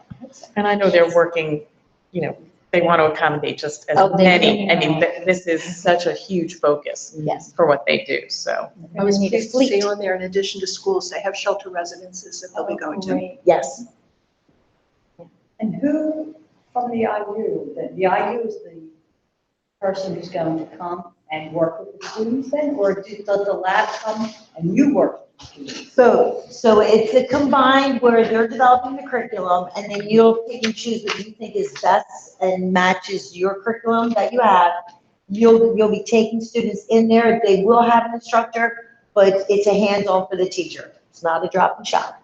You have to be in there working with those students, side by side with them. And it's a great learning experience for the teachers. And they are also offering professional development for the teachers. STEAM at the elementary level is full steam ahead, I would say. We have started to develop integrated units, and our goal is to have a unit per grade level by next fall, not this coming fall, implemented. Just to give you a couple examples, and across content areas, it's not supposed to just be housed in science, although sometimes that might be where it started off, but it's supposed to be cross-curricular. So a couple that are already in place, BBOTS, thanks to a CREF grant, is implemented in all 10 schools in every kindergarten class, which could overlap in math, English, social studies, and science. And of course, the little BBOTs are coded. You can code, that kindergarten kids can code something for directions, spatial relationships, letters, words, colors, and expand on that. They can even do make the bee do a dance. There's a book that comes along that a lot of kindergarten teachers have. It's not really aligned with the BBOT, but a teacher at Churchville and Goodnow have been really behind this. So we had professional development in August for all kindergarten teachers, and that was thanks to the CREF grant. Also in 3rd grade, we have Engineering is Elementary, which is a kit that coincides with science and ELA. In the Journey series, there's some books on building bridges, and the Engineering is Elementary series, the one we selected was how to build a bridge. So the kids are completely engaged in that. And as we upgrade our science kits, and even the new math program that's implemented this year has a STEAM component because everyone sees value in that. The new Bridges program has a STEAM activity for every grade. We're hopeful that eventually, once the rollout sets in and everybody's comfortable with it, people get to that. But the pilot teachers might be able to get to it a little bit further than others this year. We upgraded some Carolina and FOSS kits in science, and they all come with a STEAM or STEM component. In 3rd grade, this year we implemented Motion and Matter, and the kids had a STEAM challenge. There are coding clubs across the district. The Art Mobile that some of you are familiar with, most PTOs pay for that, has a STEAM theme. And the theme stays with the Art Mobile for 2 years. And the past 2 years, the theme was insects and pollination for colony collapse disorder. And this coming fall and the following year, the theme will be levers and pulleys, which corresponds with our science standards and the 6th grade unit we already do. And again, as Barb mentioned, we've submitted applications to the Fab Lab, which is K-8. So the theme throughout both the middle level and the elementary level, and you heard it a little bit in high school as well, but it's much more predominant at the middle level and elementary level, is looking at the things we're already doing and looking for those cross-curricular connections and how those things can then be tweaked or enhanced to make it a more integrated, interdisciplinary learning experience than separate. So I know, like at the elementary level, with our arts people involved, they've been looking at some of these things like the Bridges unit in 3rd grade. What are some of the concepts that they're teaching kids in art that they can connect into that kind of a unit to help with thinking about angles and different pieces? So it really working to try to bridge it together, not as much of, okay, we're going to create this new thing that now you all have to do, but here's a unit that we have, or here's some work that you're already doing. Here's how we're tweaking it. Here's the stuff you don't have to do anymore. We're going to take this off your plate because now this encompasses what we need to do and engages our students in the kind of education that STEAM education is. So that's our focus, is to get to that point. Where are the coding clubs at? The coding clubs are happening at the elementary schools. There were some at the middle school too. And they're mostly happening after school. So it's an extracurricular, either before or after school, where the kids that are interested in sign up come for, a short period of time. Is there a charge for it? No. And the high school has two clubs, North and South, E3, and it's The girls. a girls coding club. And they go, I know they went to Newtown last year, and they do workshops at Northampton Township on the weekends from time to time. I just asked a question. Sure. The mobile lab. Yes. Coming. All the elementary schools have applied? Yes. So what happens? Are we guaranteed to get it at every elementary school? I think that the IU is going to try to, think back, you've got all of your schools in the county that have all applied. So, So yeah, so they're going to try to here, schedule it, but you would say consistency across the board. sure. The mobile fab lab is, it's not part of our core curriculum. So it's an add-on that enhances things. So, again, we're hopeful that every school gets the fab lab, but we don't know until we get it's the first year. Hopefully they'll make a fleet. Let's hope so. So one of the things that, we looked at our 2 goals from our career pathways tool from Carnegie Science, and you've just heard about the integration of curriculum and trying to really work on that piece. The other piece that we've been looking at is developing STEAM teacher leadership and professional learning. So next year, there are really 2 main things that will be happening to develop teachers' knowledge.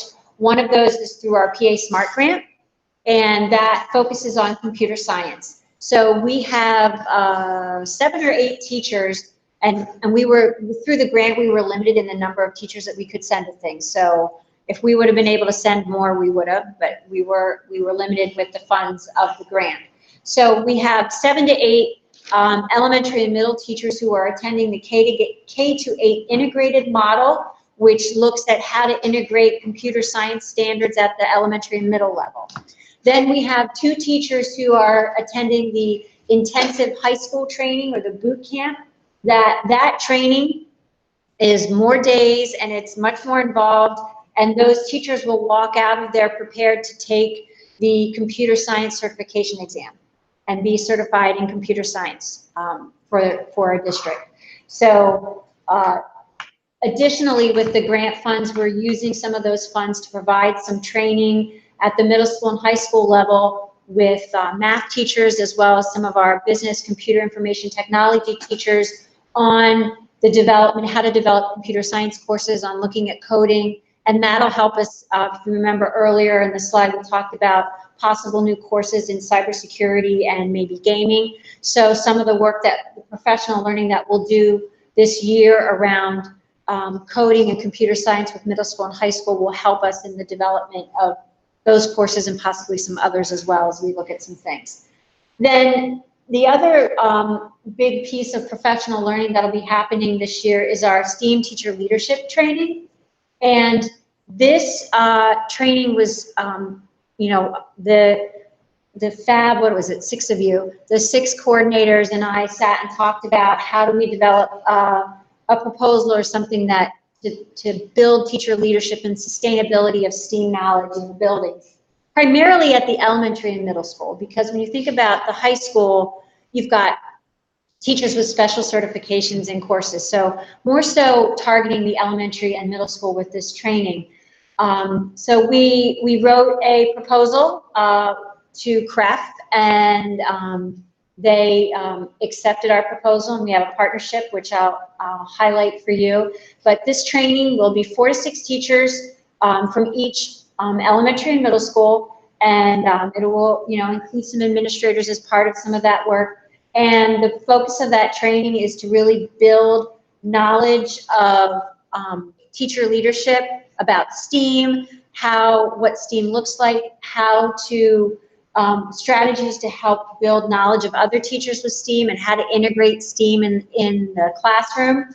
And this course that we're providing is we are actually, based on my conversations with Dr. Sides at the IU, we're the only district in the county to offer this kind of a course.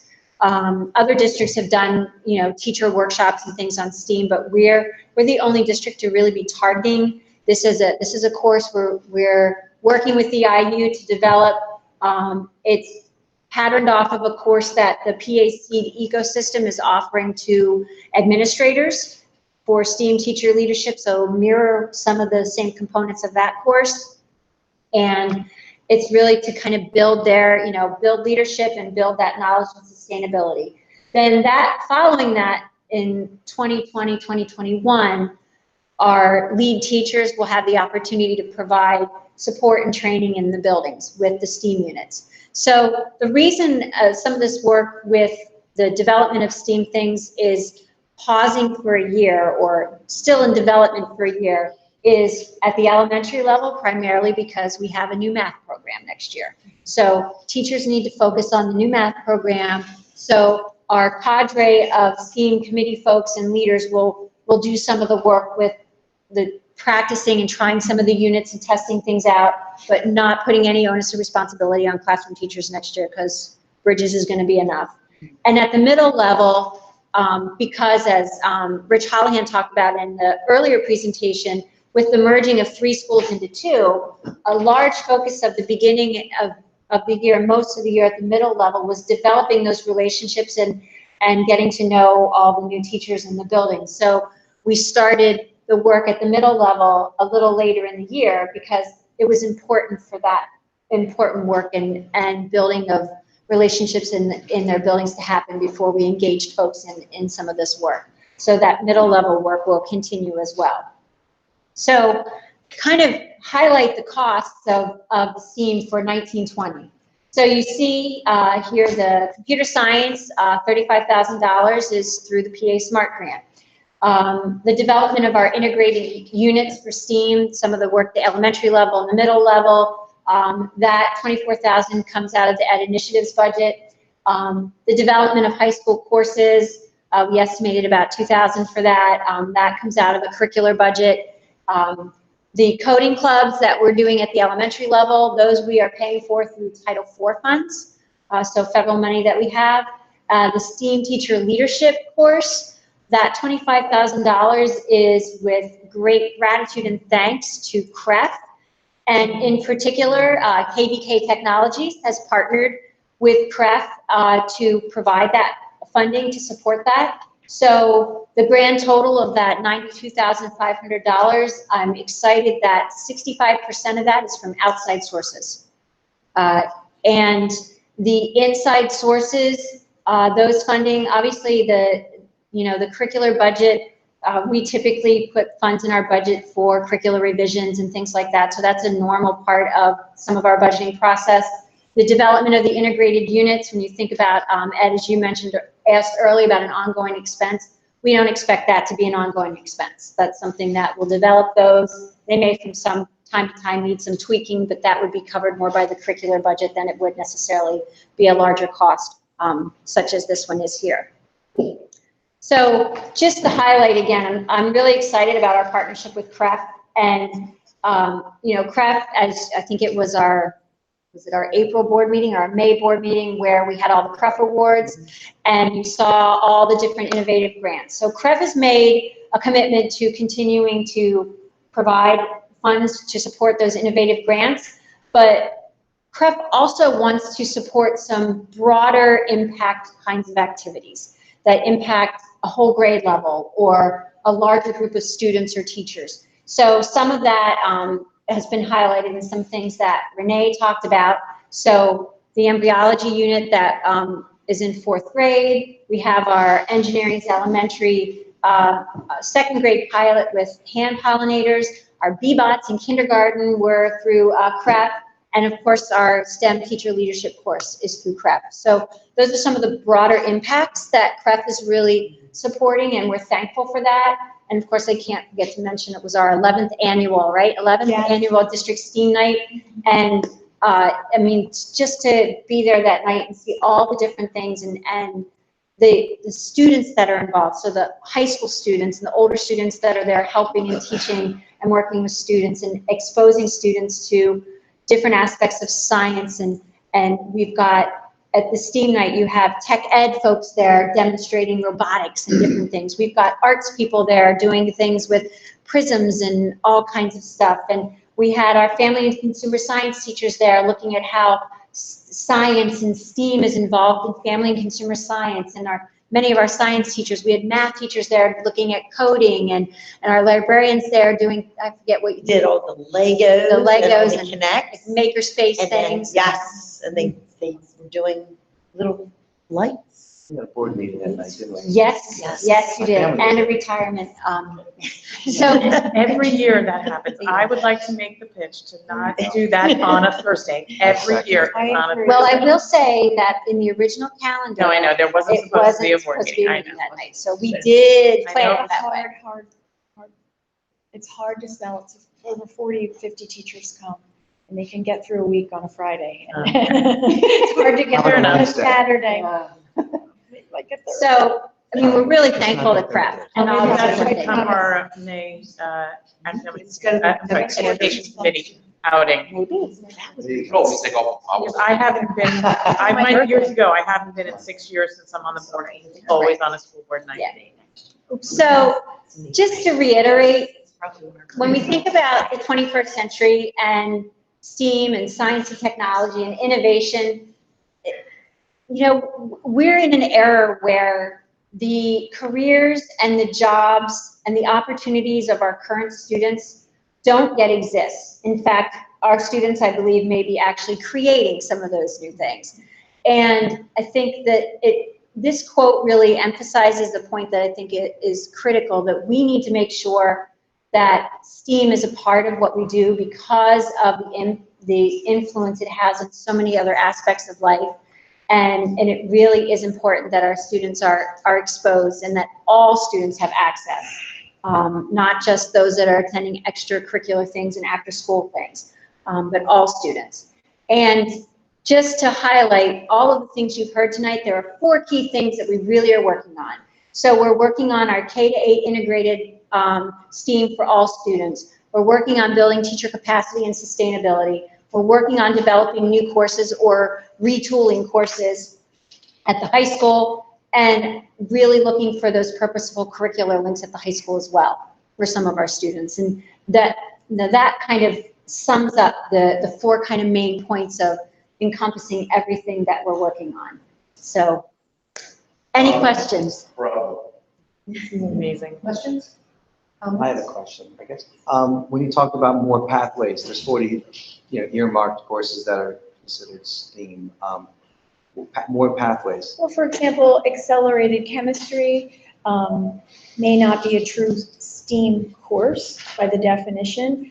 As we, maybe in our PLCs, we might add a career piece, or we might use something from Defined STEM to have that more authentic learning, I'm sorry.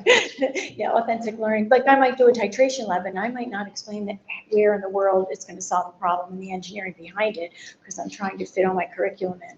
So I don't know that we've expanded that. That's a pathway course that could lead to a STEM or STEAM career. But as we tweak those things, we're hoping to replace lessons with more modern ones. That's what I was just making sure. It's just another course. Mhm. It wasn't something else. It's just another course you call pathway. Right. A stepping stone. This is amazing work.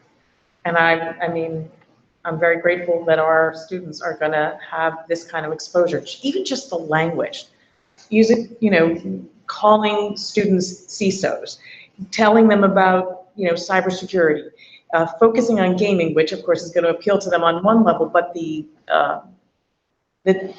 way to think and the critical skills that you get, I mean, the applications of that to so many things, I mean, it's just, when we say that we're trying to prepare our kids for the world that they're gonna enter, I mean, this is just putting our money where our mouth is, because this is real, actionable things that is bringing our students to, and making those connections. And I just am so impressed with the work, and thank you all, and very major shout out to CREF.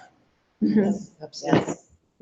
I also want to thank you. It's great work. I love what I'm seeing. I also want to thank you for taking into account that next year is a new math program. You know, really appreciate understanding that there's so much that we can do well. And as we heard earlier tonight, teachers they want to jump in and they want to do well. We have to set them up for success. So I appreciate taking that into account and also seeing where you can integrate as opposed to just adding on addition. Where do we integrate and say, here's where we're already doing this. And I'm just a quick question. I'm curious to know, in looking at curriculum and maybe thinking about designing new courses, is there any kind of coordination with MBIT and what they're currently offering our students?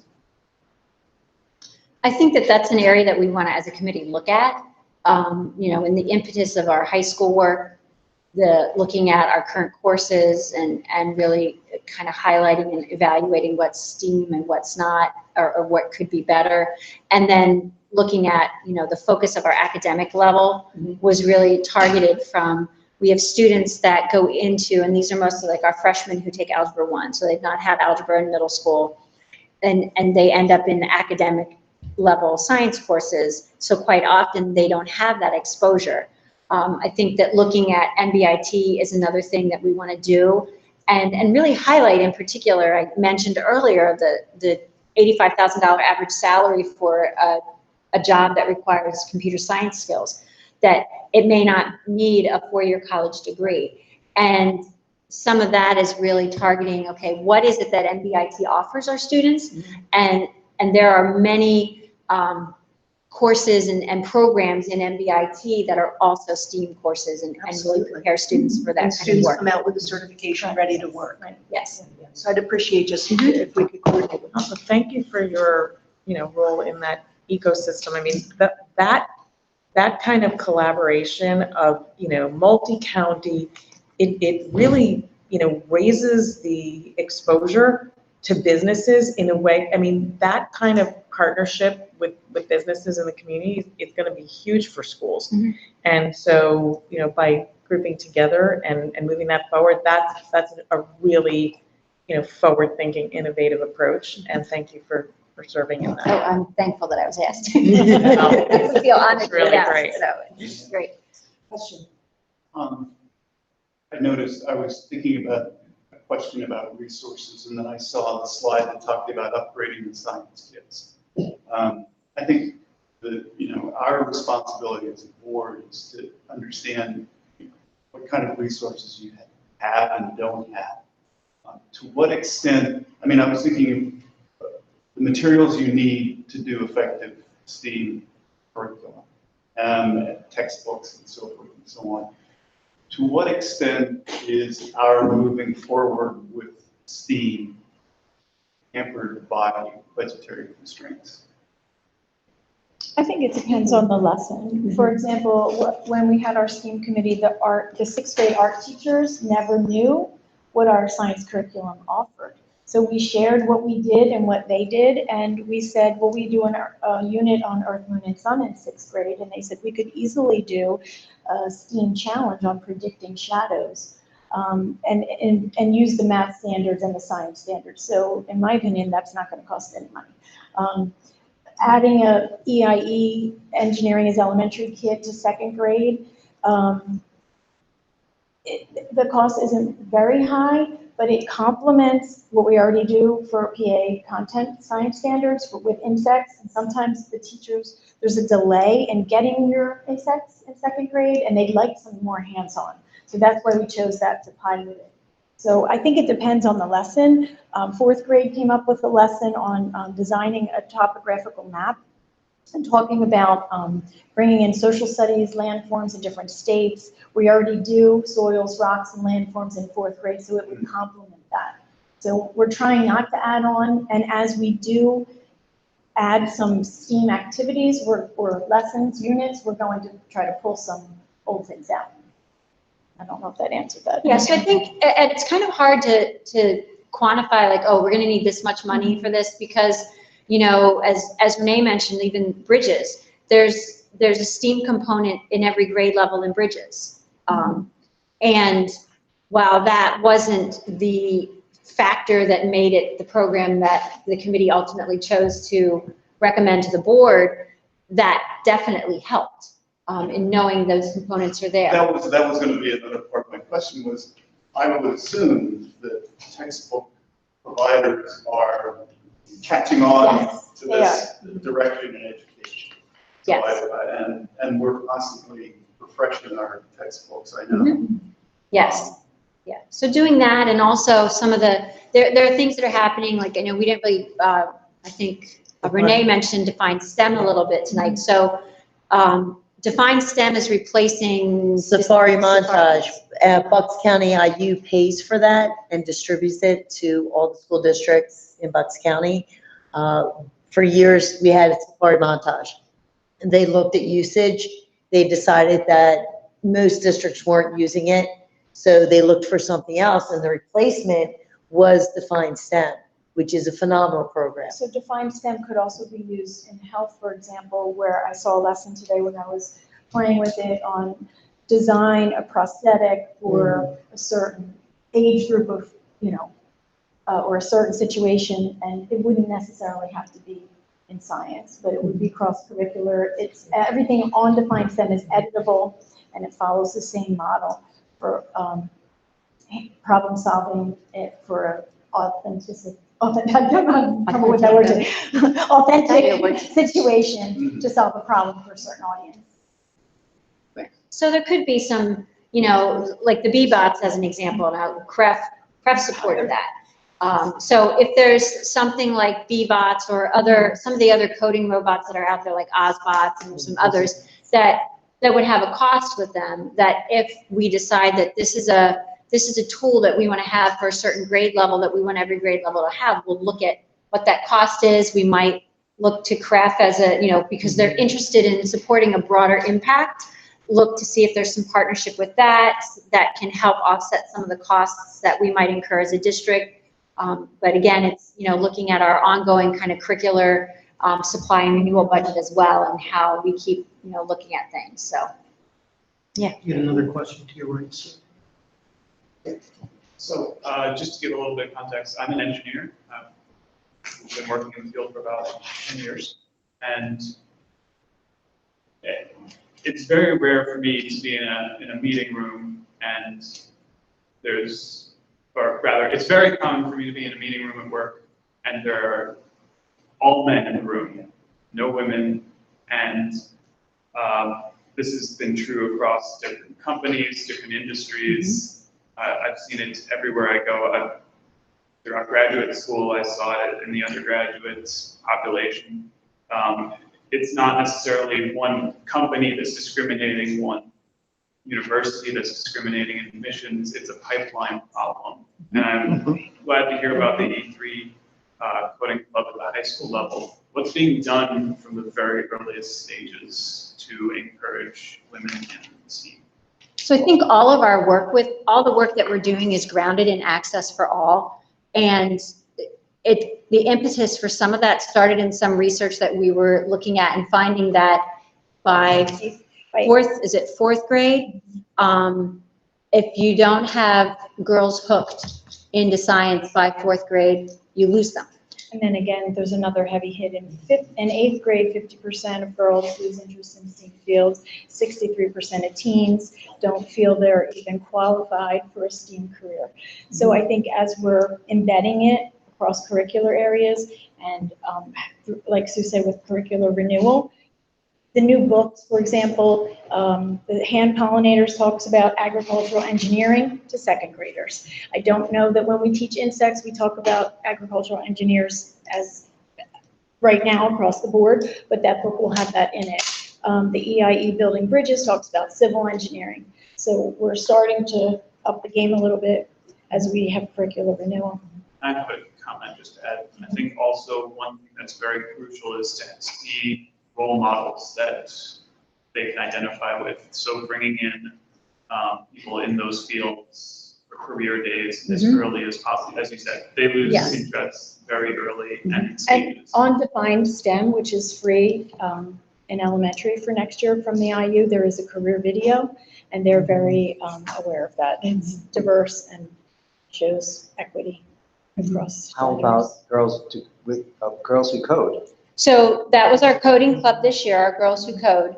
And we will continue with the coding club, and it really primarily targets girls at the elementary level. We do not exclude boys, but, you know, we target girls, and we will continue with that coding club. We're not going to next year use Girls Who Code curriculum, but we're still gonna target, so, you know, we definitely are looking at ways to do that. I think one of the other things that part of the STEM teacher leadership course will focus on is building partnerships and relationships within the community, and how do you do that? And that's something as a district that we need to keep, you know, looking at from a lens of, you know, you think about all of, say, the second grades. If you have a, you know, someone who is in that field, and it's impossible to have that person talk to every second grade classroom. So looking at what are the ways that we can develop some relationships and partnerships with local communities and businesses that might